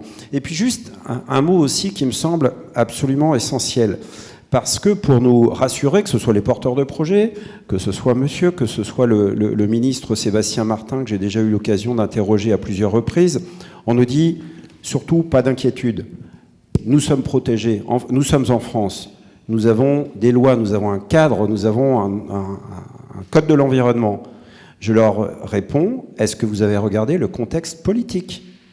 Est-ce que vous avez vu ce qui s'est passé hier à l'Assemblée nationale, où il y a eu le triomphe des élus du Rassemblement national parce qu'ils étaient venus à bout du zéro artificialisation nette. Quand même, sujet sur lequel tous les élus bossent depuis des années et sur lequel on était arrivé à un consensus, même s'il y avait des discordes sur les modalités. Vous craignez un recul du code minier? Je ne le crains pas. Je peux vous garantir que si le Rassemblement national arrive au pouvoir, ils vont faire exploser toutes les protections. Il n'y aura plus de de code de l'environnement. Vous voyez ce qui se passe aux États-Unis. Je pense qu'on reposera la question de la fracturation hydraulique en France sur l'exploitation du gaz de schiste. On sera dans une logique où il ne faudra plus qu'il y ait de contraintes, puisque c'est ce qu'on entend toutes les semaines à l'Assemblée nationale. Et là, c'est pas un fantasme, c'est ce que j'entends directement, puisque ce sont toujours ces normes qui empêcheraient la croissance et le développement, et tout, évidemment, les écologistes qui sont la cause de tout. Donc moi, ma préoccupation dans le contexte politique qui est le nôtre, c'est aujourd'hui, effectivement, nous sommes protégés. Demain, quid de ces protections dans un pays aux mains de l'extrême droite? Eh ben, là, je pense qu'on pourrait commencer tous à s'inquiéter et durablement. Merci beaucoup. Ouais, j'aimerais me tourner vers la salle car il y a une question sur l'eau. Isabelle, je vous laisse vous la poser. Oui, merci. Oui, l'extraction minière, on sait que ça consomme une eau considérable. Il est sorti, pas plus tard que la semaine dernière, un livre dont je vous recommande à tous la lecture, qui s'appelle Les Assoiffeurs. Et Les Assoiffeurs fait le tour des plus gros consommateurs d'eau, que sont d'une part les agriculteurs, d'autre part les embouteilleurs, les data centers, et enfin les gens qui recyclent l'eau, qui sont des gros consommateurs. Si on y ajoute l'extraction minière, est-ce que vous pensez simplement que vous aurez ne serait-ce qu'assez d'eau pour faire ce que vous voulez faire? Et est-ce que vous pensez qu'il restera de l'eau pour que nous puissions boire? Parce qu'on est déjà un peu limite. Vous posez la question... Pour répondre rapidement, n'oublions pas que quand un industriel consomme de l'eau, il la restitue. Hein. On est dans un... Ah, si, il a des obligations là-dessus. Il a besoin... En général, si, on a un minimum de contrôle. Encore une fois, c'est pas moi qui fais les lois, c'est pas les industriels qui font les lois. On a des règles qui sont exigeantes, parmi les plus exigeantes dans le monde sur ces sujets-là, et c'est très bien. Et les industriels se mettent aux normes de cela. Et Monsieur, si les industriels renvoyaient l'eau propre, on n'aurait pas des rivières dans cet état-là. Enfin, on ne serait pas obligé d'avoir des usines de purification d'eau qui soient débordées par les quantités d'eau à nettoyer. La pollution de l'eau n'est pas le seul fait des industriels et de certains industriels. Il ne faut pas fustiger l'industrie minière sur ça. L'industrie minière n'est pas la plus grosse consommatrice d'eau aujourd'hui. Et la métallurgie non plus. Oui, les gros prélèvements d'eau, parce qu'il faut parler de prélèvement, il faut distinguer le prélèvement de la consommation. Les gros prélèvements d'eau, c'est 1, l'agriculture, et 2, les centrales électriques. Donc, on va, par la force des choses, diminuer le prélèvement des centrales électriques. Il va y avoir moins de prélèvements pour la production d'électricité, parce que quand on passe et qu'on donne une place importante au solaire et à l'éolien, on a moins de prélèvement d'eau. Ça, c'est la première chose. La deuxième chose, c'est que vous parlez des installations d'épuration. Ce sont essentiellement l'épuration des déjections urbaines. C'est quand même ça, avant tout, qui se passe. La plupart des industriels, effectivement, qui ont des besoins d'eau, font de l'eau en circuit fermé. Le projet à Émilie, il y a un petit prélèvement constant, mais il y a beaucoup d'eau qui est en recyclage continu. Donc voilà, l'industrie minière, elle consomme, elle prélève de l'eau, elle rend de l'eau. Alors elle n'est pas toujours aussi propre qu'il faudrait, on peut discuter de ça, mais on connaît les techniques d'épuration en gros, pour l'industrie comme pour les prélèvements de toute nature. Et donc en gros on sait faire. Et moi je ne suis pas bouleversé d'inquiétude pour l'eau minière, sauf peut-être dans le désert d'Atacama où on fait appel à beaucoup déjà d'usines de dessalination parce qu'il n'y a pas assez d'eau localement, etc. Mais je ne crois pas qu'on va vers une guerre de l'eau, et en tout cas l'eau pour boire, c'est une quantité très faible par rapport à l'ensemble des autres usages. Mais il en faut. Merci. Je vais m'en servir un verre.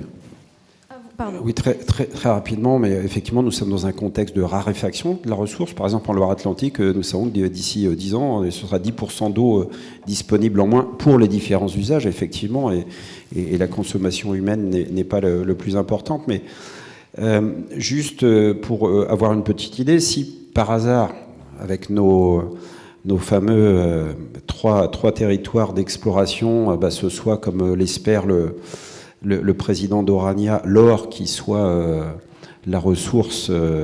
Donc, il faudra 2,5 millions de mètres cubes d'eau pour produire, tenez-vous bien, 1 kilo d'or. Et je ne vous parle pas de la quantité de terre qu'il faut sortir pour ça. Mais en plus, il faut évidemment une certaine quantité, il faut des tonnes de cyanure de sodium pour les dissoudre, etc. Donc effectivement, l'eau n'est pas rendue forcément dans l'état où elle est prise au départ. Mais ce sont des quantités qui sont tout sauf anodines. On estime en moyenne, sauf si vous me contredisez, qu'une mine, c'est l'équivalent de la consommation d'environ 50 000 personnes. Grosso modo. Si le projet est celui d'une mine d'or, vous me trouverez avec vous pour le combattre. Oui, juste, je voulais rebondir là-dessus. On parle de quantité d'eau, mais il y a aussi la pollution. Vous citez le cyanure de sodium, mais on a l'exemple du mercure pour l'or en Guyane. C'est la France. Donc c'est bien une pollution qui existe. Autre chose, tous ces bassins de décantation, en cas de pluie diluvienne, et on est soumis aussi avec le changement climatique à ce régime climatique-là dans le futur. Eh bien, c'est aussi des bassins qui vont se déverser et polluer l'environnement.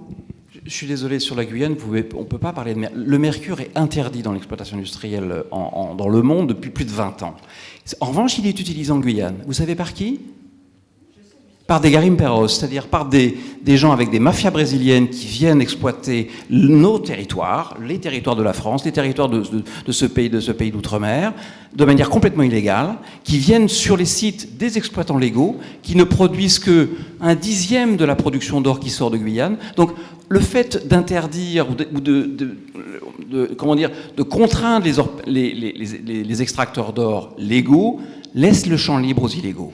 Donc à un moment donné, il faut assumer aussi faut assumer ces choses-là. Le mercure, plus personne n'utilise de mercure dans l'extraction d'or aujourd'hui. On connaît les dégâts évidemment du mercure évidemment, c'est extrêmement efficace pour séparer l'or des minerais. Ah ben ça, c'est extrêmement efficace. Mais tout le monde sait aussi, et là-dessus, les industriels n'ont pas d'état d'âme. On sait très très bien que l'objectif d'un industriel quand il transforme un métal, quand il extrait un minerai, c'est d'avoir les conditions d'exploitation, d'acceptation sociale, d'impact environnemental. Aujourd'hui, tous ces industriels savent parfaitement que leur activité a un impact, ils essayent de les diminuer, voire de les remédier. Moi, je pourrais vous citer des exemples, on n'a plus beaucoup le temps, mais on fera peut-être un deuxième débat là-dessus, de sites miniers qui ont démontré qu'ils avaient plus de biodiversité après qu'avant. Et je peux vous les montrer, et certifiés par des scientifiques, des universitaires, des gens indépendants qui peuvent vous démontrer ça. Donc c'est possible. Donc si on sait que c'est possible ailleurs, on a des exemples en Espagne, on a des exemples en Tchécoslovaquie, si on sait que c'est possible, pourquoi on ne se met pas autour de la table en se disant faisons comme ça en France et arrêtons de s'envoyer des anathèmes ou des a priori sur des mauvaises pratiques ou sur des mauvaises intentions basées sur rien, parce que je suis désolé, vous n'avez pas d'acteur minier en France. Monsieur Keith Barron, qui effectivement est un grand exploiteur d'or mondial, c'est pas lui qui va extraire le minerai en Bretagne. Lui, il va faire de l'exploration et effectivement, il fait un coup financier. Il fait un pari. C'est son job, c'est son business. Je fais un choix, j'investis quelques années sur un territoire. Ça fonctionne comme ça dans un certain nombre de pays miniers où vous avez une économie qui se construit là-dessus. Nous, évidemment, on découvre ça avec horreur parce qu'on a quelqu'un qui spécule. Mais à un moment donné, il y a quelqu'un qui exploitera. Si tant est que le permis aboutisse à quelque chose d'intéressant et que derrière, l'autorité de l'État décide d'accorder un permis d'exploitation. Les étapes avant d'arriver à ça, il y en a un certain nombre. Et là, l'étude environnementale, monsieur le député, elle ne fera pas 30 pages. Elle fera plutôt 10 ou 100 fois plus que 30. Et c'est normal. Est-ce que vous pouvez préciser entre permis d'exploration, permis d'exploitation, la temporalité, on est sur combien de temps à peu près? Est-ce qu'il y a des moyennes pour qu'on puisse conscientiser? Vous avez la présomption, parce qu'il y a des études qui ont été faites par le BRGM ou d'autres, que vous êtes sur un site sur lequel il y a des ressources. Donc vous demandez un permis d'exploration sur ça. L'État vous le donne. Déjà examine vos capacités à le faire, techniques, financières, etc., parce que c'est un truc qui va vous coûter cher et sur lequel vous êtes en risque absolu. Donc vous faites ça, ça va durer 2, 3, 5, 6, 8 ans maximum. On est à peu près dans cette zone-là. Pendant ces 8 ans, vous allez dépenser de l'argent en études, vous allez faire des sondages, vous allez faire quelques forages. L'impact environnemental de ça, entre nous, c'est pas grand-chose, c'est pas nul, mais c'est pas grand-chose. Et c'est pas là à l'issue de ça, vous avez donc on arrive à une conclusion sur les sites, donc parmi l'immense territoire qui a été identifié, qui peuvent faire l'objet d'une exploitation. Et là, il y a un permis d'exploitation qui est demandé par celui qui a fait l'exploration ou d'autres, la plupart du temps par d'autres par rapport à ça. Et là, l'État demande effectivement pour attribuer ce permis un dossier d'impact environnemental, des garanties financières, y compris sur les 30 années qui vont se dérouler après la fermeture de la mine, avec des engagements des industriels à faire les travaux nécessaires qui seront décidés par l'État. Tout ça, c'est extrêmement encadré et contrôlé. Et aujourd'hui, vous avez encore plein d'anciennes mines qui sont contrôlées de cette manière-là aujourd'hui. Donc il n'y a pas de difficulté sur ça. Et après, la mine, elle va être exploitée pendant 10 ans, 20 ans, 100 ans, 150 ans. Les permis sont renouvelables. Ils sont renouvelables, mais avec un contrôle de l'État, des DREAL, du ministère, du Bureau des ressources minières, maintenant la Direction générale de l'énergie et du climat, qui regarde ça avec précaution. Donc oui, le système est extrêmement encadré. On va passer aux autres questions. Oui, d'abord, merci d'avoir organisé ce débat, c'est très intéressant. Moi, j'avais 2 questions. La première, je crois que j'ai pas très bien compris, pour les anciens sites en fait, qui ont été abandonnés en France, qui est responsable en fait, de la restauration aujourd'hui, à l'heure actuelle? C'est l'État qui en est responsable. Sauf sur les sites sur lesquels on a eu des fermetures de mines avec moins de 30 ans, où c'est encore les industriels qui sont appelés à faire cela. Mais la plupart des sites dont on parle sont des sites essentiellement sur l'uranium, donc c'est Orano, donc c'est quasiment l'État. Orano, ça appartient à 97% à l'État. Donc on a quelques mines d'uranium sur lesquelles, de fermetures de mines, qui font l'objet effectivement de contrôle, mais la propriété, elle revient in fine à l'État. Encore une fois, on est sur un bien commun. Vous posez la question sur qui prend en charge le coût de la dépollution et Oui, pour ces sites, parce que du coup, comme il y a... Alors, par exemple, sur le cas des anciennes mines dans le Gard, c'est la société Umicore qui est responsable de la dépollution, parce qu'il y a une association qui a gagné un recours au Conseil d'État. Mais c'est vrai que c'est surtout que c'est très compliqué, parce que il y a des sociétés minières qui parfois n'existent plus. Donc qui est responsable? L'État, mais ça se renvoie aussi beaucoup la balle. Donc c'est pas sur tous les sites miniers que l'État est responsable. Il y a aussi parfois des entreprises qui le sont. Oui, et puis même dans les cas où l'État est jugé responsable, c'est très difficile, notamment pour des habitants, des habitantes de certains territoires qui, par exemple, ont acheté des maisons sur des terrains pollués, auxquels on dit en fait, voilà, vous avez acheté, mais la pollution, elle préexiste, et donc ils sont indemnisés de quelques dizaines de milliers d'euros parfois, alors que leur bien est totalement dévalué, et qu'on leur dit évitez de planter des légumes dans votre jardin, évitez de laisser vos enfants jouer sur votre terrain, etc. Donc on a quand même cet enjeu. Vous parlez tout à l'heure de la confiance des populations, mais je pense que tant qu'on aura encore des gens qui n'ont toujours pas vu leurs préjudices réparés, et en effet, ça fait naître cette défiance, et ça ne peut pas donner une confiance dans une relance minière potentielle. Et juste pour compléter, surtout que la dépollution, ça coûte quand même des milliards, et l'État ne met pas les moyens là-dedans, clairement. Ça coûte des milliards, mais ça peut aussi rapporter un peu. C'est-à-dire qu'aujourd'hui, vous avez des industriels qui sont en train de se dire, on a des sites miniers, comme ça a été dit, c'est des stériles, comme ça a été aussi par Cédric, il y a des métaux qu'on ne savait pas extraire à l'époque ou qui ne nous intéressaient pas à l'époque. Je rappelle que le lithium, il y a encore 30 ans, c'était un médicament pour les grands anxieux. Donc le lithium, on a découvert ses propriétés pour l'énergie il n'y a pas très très longtemps. Donc remettons aussi un peu d'histoire dans tout ça. Donc non, je dirais la problématique à laquelle on est confronté, c'est qu'aujourd'hui on a des sites sur lesquels on a des stériles, des haldes, selon le terme qu'on utilise, des résidus miniers.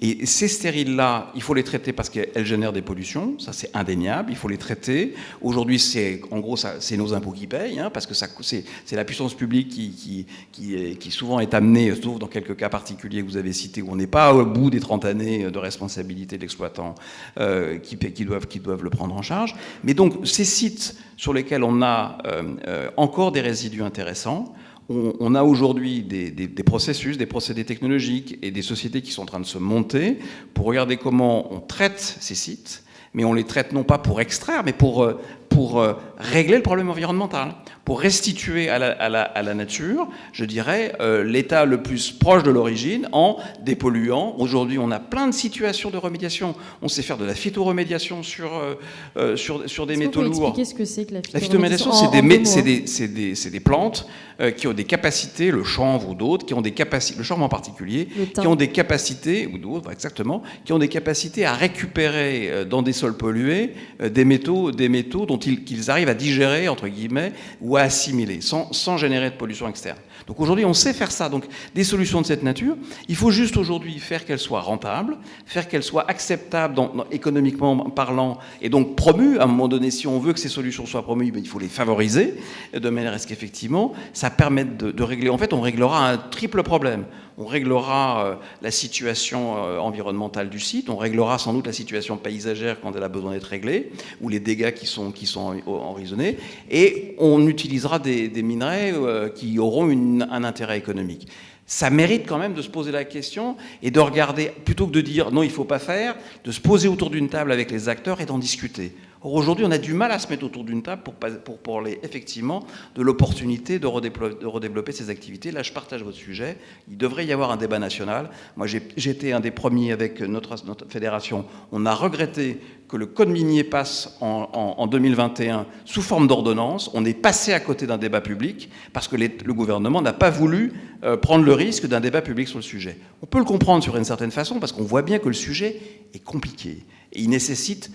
On devrait se créer un cycle d'échanges sur ces sujets-là, de plusieurs rencontres pour avancer sur ce sujet-là. Parce qu'il y a plein d'éléments dont il faut prendre en compte, et on voit bien que les uns ou les autres, on meurt d'envie de compléter nos propos, parce qu'il y a plein de choses qu'il faut mettre sur la table. Merci. Et si je peux faire une petite phrase provocante, au final, en résumé, on se rend bien compte, c'est l'industriel qui pollue et c'est le contribuable qui paye. Merci Isaline. Moi j'avais juste une deuxième question. Du coup vous avez parlé de confiance, de débat national. Est-ce qu'on pourrait juste, si on réouvre des mines, s'assurer que les métaux en fait, qu'on extrait servent bien à 100% à la transition énergétique et ça ne serve pas à autre chose? Non, parce qu'on nous parle beaucoup de... Sur le débat public d'Imeris, dans l'Allier, j'ai eu quelqu'un qui a posé exactement cette question. Je vais le faire de manière caricaturale. Si votre lithium, ok, je comprends, il faut du lithium pour les batteries, pour la transition écolo, ok, mais si votre lithium, il va dans la batterie d'un SUV d'un Parisien qui emmène ses mômes à l'école alors qu'il pourrait prendre son vélo, je ne suis pas d'accord. Ok, qui est responsable de ça ? Qui est responsable d'engager globalement notre société dans une transition écologique qui impose de la sobriété, de la frugalité, du changement de comportement, c'est-à-dire qu'on arrête d'acheter ses vêtements chez Chine tous les 15 jours parce qu'on a besoin de renouveler sa garde-robe, on arrête de prendre l'avion 10 fois par an, on arrête de prendre sa voiture quand on peut marcher à pied. Qui accompagne la société pour faire ça? Est-ce que c'est l'industriel qui en est responsable? Non. Mais qui accompagne les industriels? Mais l'industriel, il a sa part à prendre, bien sûr, mais il peut pas porter ce fardeau-là tout seul.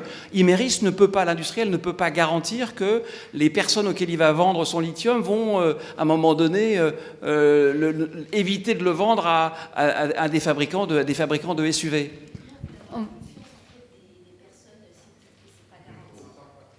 Comment on peut avoir la confiance des personnes si ce n'est pas garanti? Eh ben, il faut changer les termes du débat, il faut poser les questions de savoir ce que c'est vraiment que la transition écologique et la lutte contre le réchauffement climatique, et se rendre compte que c'est pas quelques petites mesurettes ou quelques petites lois où on se fixe des objectifs qu'on n'est pas capable d'assumer parce qu'on part à la guerre en slip et en tongs, alors qu'on ne s'est pas donné pendant des années les moyens de construire notre force de frappe pour développer cette transition écologique. Aujourd'hui, encore une fois, regardez ce que fait la Chine. La Chine, elle va arriver à sa neutralité carbone avant l'Europe. On devrait quand même en tirer quelques leçons de la manière dont la Chine va arriver à ce résultat avant l'Europe, qui donne des leçons de vertu au monde entier, avec une arrogance que je trouve, moi, insupportable. Merci. Merci. On va passer aux autres questions. Bonjour, moi c'est une question pour France Nature Environnement plutôt. Du coup, je voulais savoir, par exemple, sur cette question de rendement, on n'a pas beaucoup parlé, mais vous avez parlé à un moment des investisseurs dans les projets. Et du coup, est-ce qu'il y a une inquiétude d'une intensification des pratiques? Parce que jusqu'à où on peut ouvrir des mines s'il y a des investisseurs qui ont des rendements, qui sont dans la recherche de rendement, qui ont de plus en plus de pouvoir. Et on voit aussi, on parle de démocratie, mais il y a quand même les lois environnementales qui sont détricotées au fur et à mesure aussi, notamment avec des lobbies qui rentrent dans l'équation. Voilà, ça c'était un peu ma première question sur un risque d'intensification des mines, et qui va aussi avec peut-être une dépendance, comme on peut voir, à l'instar des projets fossiles, c'est pas exactement la même chose, mais est-ce que finalement on pourrait pas aussi devenir dépendant dans notre société de ces extractions-là, qui joueraient aussi sur l'intensification des mines? Et ma dernière question, un peu dans la suite, c'est parce que en fait, je sais pas, est-ce qu'il existe des alternatives pour faire une transition écologique sans faire de l'extraction minière? Merci. Ouais, je crois que France Nature Environnement était attendu sur la première question. J'ai plus la première question, pardon. J'étais sur la deuxième, du coup. Sur les rendements. Oui, c'était ça. C'était sur les rendements et sur les lobbies. Et est-ce que c'est une inquiétude que vous avez Oui, bien sûr, c'est une inquiétude qu'on a. Et vous le disiez très bien dans votre question d'ailleurs, sur la question de la simplification. Enfin, nous, c'est quelque chose qui nous inquiète beaucoup. Ce dont parlait monsieur le député tout à l'heure, c'est ça, c'est que le contexte... donc nous, on parle par exemple du contexte... législatif, où on dit il y a des manquements législatifs, etc. Mais il y a aussi une vraie inquiétude globale d'un contexte qui n'est pas favorable actuellement à davantage de protection, au contraire des protections sur lesquelles on essaye de rogner. Donc certes, c'est toujours pire ailleurs, mais il faut quand même avoir conscience aussi des limites dans lesquelles on se trouve. C'est pas qu'à l'échelle française, c'est à l'échelle européenne aussi. On a vraiment cette logique, on le voit avec les omnibus, avec tout un tas de réglementations qui ont quand même vraiment à l'œuvre de détricoter, de simplifier. On entend le terme simplification, mais en fait, derrière la simplification, ce qu'on vend, c'est de la simplification administrative. Or, en fait, derrière, on rajoute des fois des strates qui ne simplifient pas vraiment administrativement, par contre, qui laissent des passe-droits et qui peuvent faire qu'on a moins de délais pour des enquêtes publiques, qu'on a des choses comme ça qui peuvent disparaître. Donc évidemment que dans ce contexte-là, la relance minière, elle peut inquiéter, parce qu'on peut se dire... Voilà, demain, ça peut être un peu la course à l'échalote et on ne sait pas où ça peut s'arrêter. Et comme le disait ma collègue tout à l'heure, c'est aussi le même débat de ouvrir des mines en France, c'est pas enfermer à l'étranger, c'est plus être dans plutôt une course exponentielle comme ça à la consommation, sans réduire et sans envisager tout simplement nos besoins. Pourquoi cette extraction, dans quelle mesure et qu'est-ce que tout le monde en comprend et en consent aussi.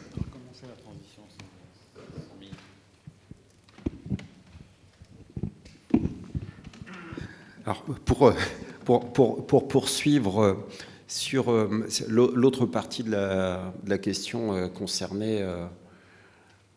j'ai un trou, je suis désolé. Oui, voilà, les alternatives et la dépendance. J'ai perdu le fil de ce que je voulais dire, mais ça va me revenir. Aujourd'hui...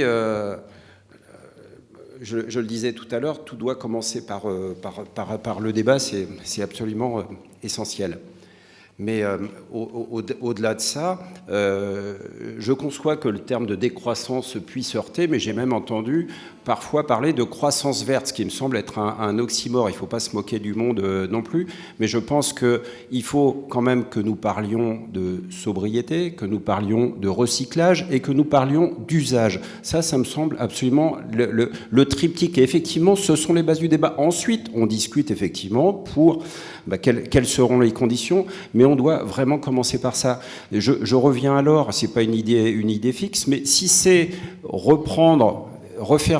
avoir des mines d'or en France pour que 75% de ce qu'on va extraire finisse dans des coffres de nos banques, que le reste soit pour la bijouterie et finalement qu'on en utilise un tout petit pourcentage pour des usages industriels, je veux dire, c'est souhaitable pour personne. Là, tout le monde sera perdant. Donc c'est vraiment c'est des questions tout à fait simples. Qu'est-ce qu'on veut exploiter ? Pourquoi faire ? Et comment on peut garantir effectivement que ce sera bien à des fins, on va dire, utiles plus que purement mercantiles. Voilà un petit peu si j'ai retrouvé en gros Ouais. Et pour compléter du coup en 2 phrases sur cette question-là, en fait on se rend bien compte que ici c'est ni vous ni moi qui peuvent prendre ce genre de décision-là, mais c'est l'État. Et c'est pour la raison pour laquelle FNE est en faveur d'une stratégie nationale de sobriété matière. Ça c'est absolument essentiel et aujourd'hui c'est complètement absent et on se rend compte qu'on aurait tout intérêt à avoir cette stratégie-là pour savoir justement est-ce qu'il est pertinent d'ouvrir des mines, si oui où, pour quels usages, est-ce que ces usages sont encadrés. Ce genre de questions-là peuvent être abordées dans le cadre d'une stratégie nationale de sobriété matière. Mais juste, on n'a pas répondu à la question, peut-on envisager la transition énergétique sans l'extraction minière? Cédric Philibert, c'est pour vous cette question. Non, c'est moi qui la pose plutôt. Parce que... Au vu de tous les graphiques que vous avez passés, on a l'impression que c'est impossible. C'est ce que je crois, oui. Je crois qu'on ne peut pas faire sans. Alors, moi, je vous rejoins tout à fait sur l'or, parce qu'effectivement, il y a 8% d'usage industriel et le reste, c'est monnaie de réserve ou bijouterie. Je ne porte pas de bijoux en or, je n'ai rien contre, hein, mais enfin, voilà, quand ça se traduit par des dégâts considérables pour l'environnement, et c'est vrai que l'or, c'est un des 3 métaux donc, qui occasionne le plus de prélèvements, même si c'est pour faire 3000 tonnes d'or par an dans le monde, et alors qu'avec autant de prélèvements, on fait 20 millions de tonnes de cuivre et 2 milliards de tonnes de fer. Donc en plus, c'est effectivement très souvent artisanal, et donc fait dans des conditions déplorables. En réalité, ce que je vais dire va peut-être choquer dans cette salle, mais... dans l'ordre de l'horrible sur le pire c'est la mine artisanale et familiale. Mieux, mais encore pas génial, c'est la mine nationale. Et le top du top, j'ai le regret de le dire, c'est la mine internationale, c'est la compagnie internationale qui est soumise à bien d'autres choses. Alors ça ne veut pas dire qu'elle fait toujours tout bien et tout comme il faut, hein. Il faut une police, il n'y a pas de doute. Mais si on regarde la réalité des pratiques, c'est malgré tout celle qui fait les mines les moins sales possibles. Et non, moi je ne crois pas qu'on puisse faire sans, parce que le discours de la sobriété, je vais quand même vous dire quelque chose aussi qui va vous choquer, donc vous êtes prévenus, mais je pense que c'est un discours perdant. Je pense que c'est un discours perdant, et pour vous qui vous inquiétez d'une possible victoire de gens qui n'ont pas grand-chose à faire de l'environnement, et ni d'ailleurs de l'Europe et de la nation française, parce qu'ils le montrent tous les jours, qui sont plutôt les agents de Moscou et de Washington en même temps, le discours de la sobriété les amène au pouvoir. C'est ce qui s'est passé aux États-Unis. Je pense que ça n'est pas un discours qui est entendable aujourd'hui. Je pense qu'il faut en faire, mais sans en faire le discours. C'est-à-dire, il faut faire des transports en commun, il faut faire des pistes cyclables, il faut faire de la rénovation thermique, il faut faire des tas de choses.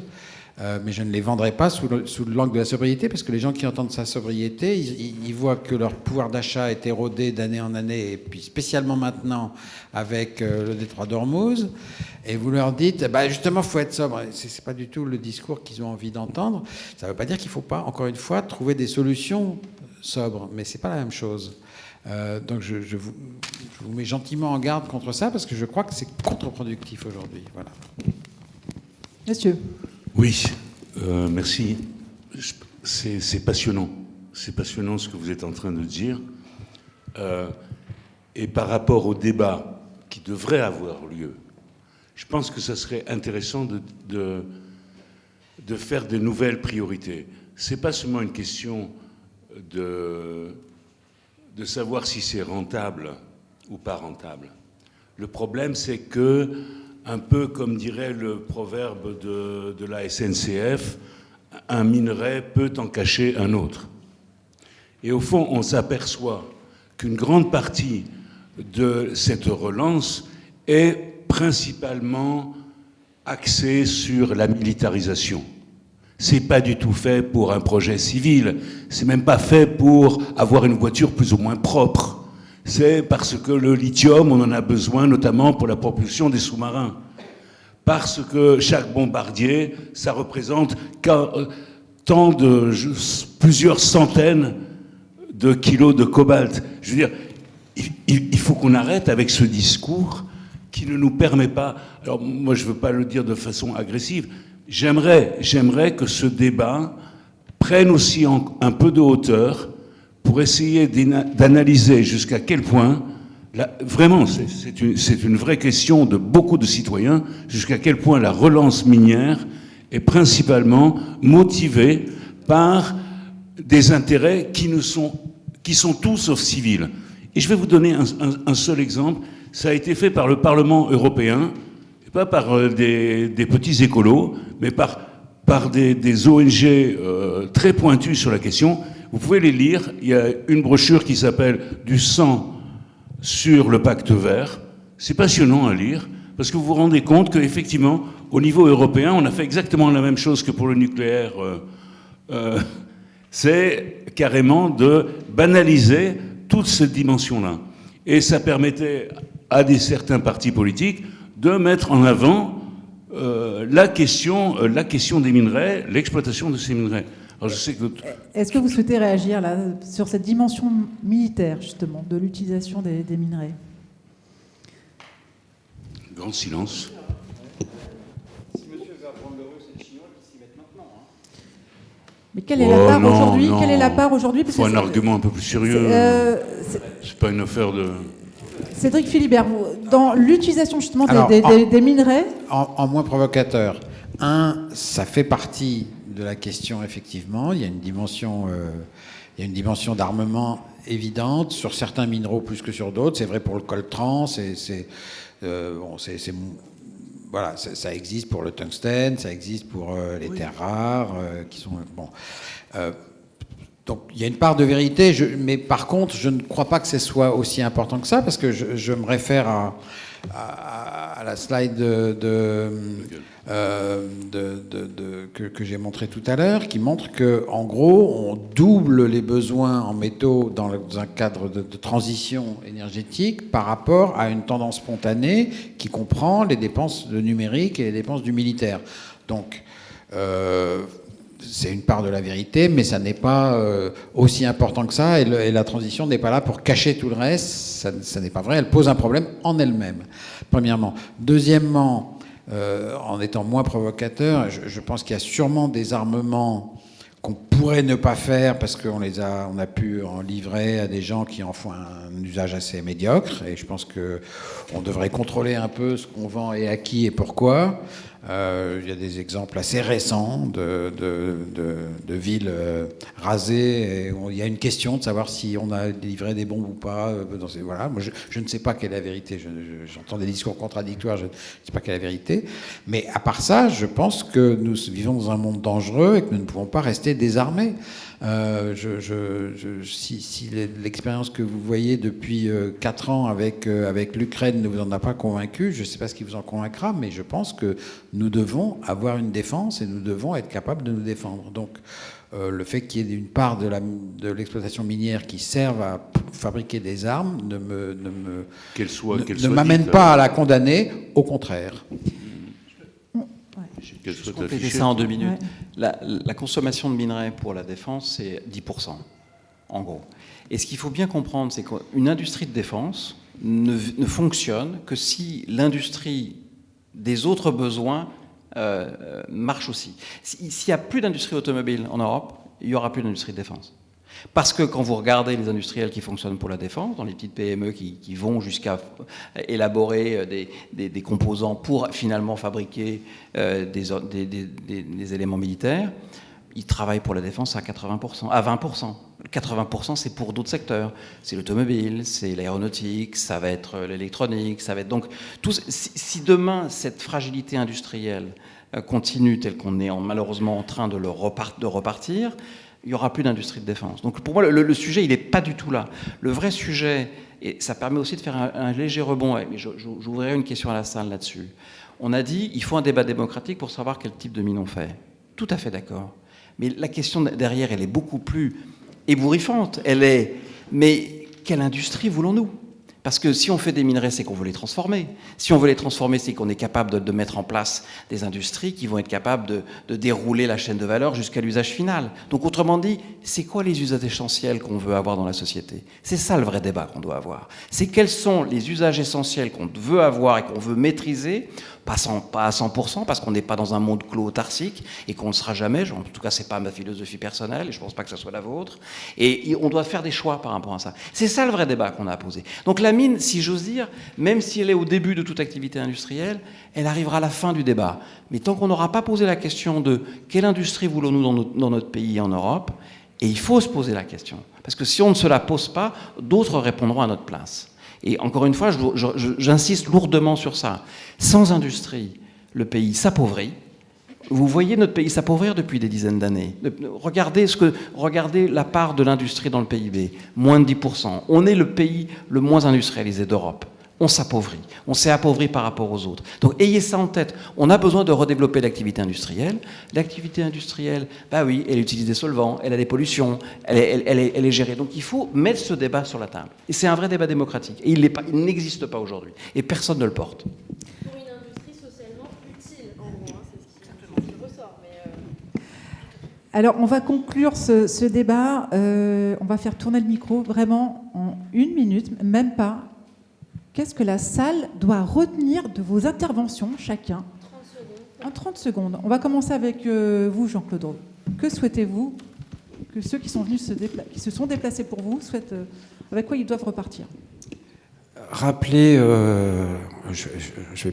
j'enfonce le clou, mais ce besoin de débat objectivé, et puis surtout ne pas minimiser les impacts, encore une fois, parce que je pense qu'effectivement il y a des besoins, mais en face il y a des impacts, je le disais, des impacts qui sont sanitaires, qui sont économiques et qui sont tout sauf anodins. Donc on ne peut pas continuer sur des projets comme cela à passer soit en catimini, soit en force. Parce que ça ne fonctionnera pas et ça ne nourrira que des oppositions et que des conflits. Isaline, Jean-Jacques. Alors, je voudrais que vous reteniez 3 choses. Premièrement, nos 2 propositions politiques majeures sur ce sujet-là. La nécessité, l'impératif d'une stratégie nationale de sobriété matière et que cette stratégie soit décidée collectivement via un débat national autour de la souhaitabilité de la relance minière. C'est vraiment nos 2 propositions clés et vous pouvez, on le détaille sur notre site internet, donc n'hésitez pas à les consulter. Malheureusement, on n'a pas le temps de développer. Et je voudrais finir sur un 3e et dernier point parce que je suis quand même chef de projet sobriété matière, donc forcément quand on s'attaque au concept de sobriété, je suis un peu obligée de répondre. J'ai envie de dire que la sobriété, c'est pas forcément la contrainte, c'est pas on va arrêter de consommer comme on le fait, ou ça va être encore plus compliqué. J'ai presque fini. La sobriété, ça peut être un levier de souveraineté, ça peut être un levier de puissance. La sobriété, ça peut être une sobriété heureuse. Et vraiment, je vous invite à consulter un peu plus dans le détail nos propositions parce qu'on le prouve et on le démontre. Voilà, merci beaucoup. Un message simple, réfléchissez à votre empreinte matière dans vos usages quotidiens, et en particulier sur le numérique. Aujourd'hui, on parle d'IA, on parle de robotique, etc. Vous n'imaginez pas les métaux qu'il y a derrière tout ça. La consommation de cuivre qui est en train d'exploser, la consommation de petits métaux de terres rares et autres derrière tout ça. Et ça, en général, est-ce que vous êtes prêts à être sobre là-dessus, sur vos usages? Ça, c'est un vrai sujet. Et puis le deuxième sujet, faites un peu confiance aux industriels quand ils sont capables de développer des nouveaux processus. Encore une fois, les industriels ne sont pas contre la population, ils ne sont pas contre les territoires sur lesquels ils développent des projets.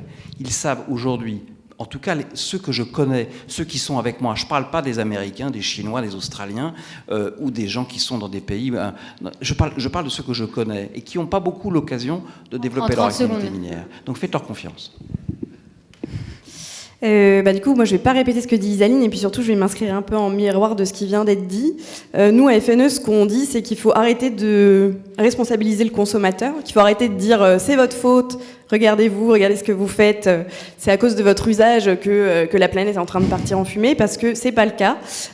On nous vend plein de choses, on nous promet plein de solutions, on nous fait du marketing, et c'est tout ça qui dicte nos usages et qui dicte nos besoins. Et c'est la même chose d'ailleurs sur, par exemple, la consommation de vêtements, etc. Et donc nous, ce qu'on dit, c'est reprenez le pouvoir, impliquez-vous dans des cadres démocratiques locaux, parlez-en autour de vous. Mais ce sujet, en effet, nous, on veut qu'on en discute. Et on est persuadé que non, ce n'est pas votre faute, et surtout qu'on ne peut pas ne rien y faire. Alors, 2 mots. Je ne condamne pas la sobriété, mais je pense que le discours de la sobriété est un discours perdant qui va nous amener les plus grandes déconvenues. Deuxièmement, je pense que le changement climatique reste un problème fondamental. Notre dépendance à l'étranger sur les fossiles également, et qu'on ne saurait en sortir qu'en électrifiant. Et pour ça, on a besoin d'un certain nombre de métaux. Et je préférerais qu'on en extrait une partie et qu'on en raffine une partie chez nous et qu'on ne fasse pas tout à l'étranger. Merci beaucoup. Merci beaucoup d'avoir assisté à ce débat. Merci pour vos interventions. On aurait adoré passer plus de temps. Et on remercie nos 5 invités d'avoir été présents ce soir. Isaline Elora de la FNE, Jean-Claude Aureau, député de Loire-Atlantique, Cédric Philibert et Bruno Jacquemin, d'avoir été présents et d'avoir pu éclairer, ou de moins nous aider à nous éclairer sur ce sujet. Et un merci à l'Académie du Climat également. Et ce débat est à retrouver sur le site des JNE en vidéo dès la semaine prochaine. Merci à tous.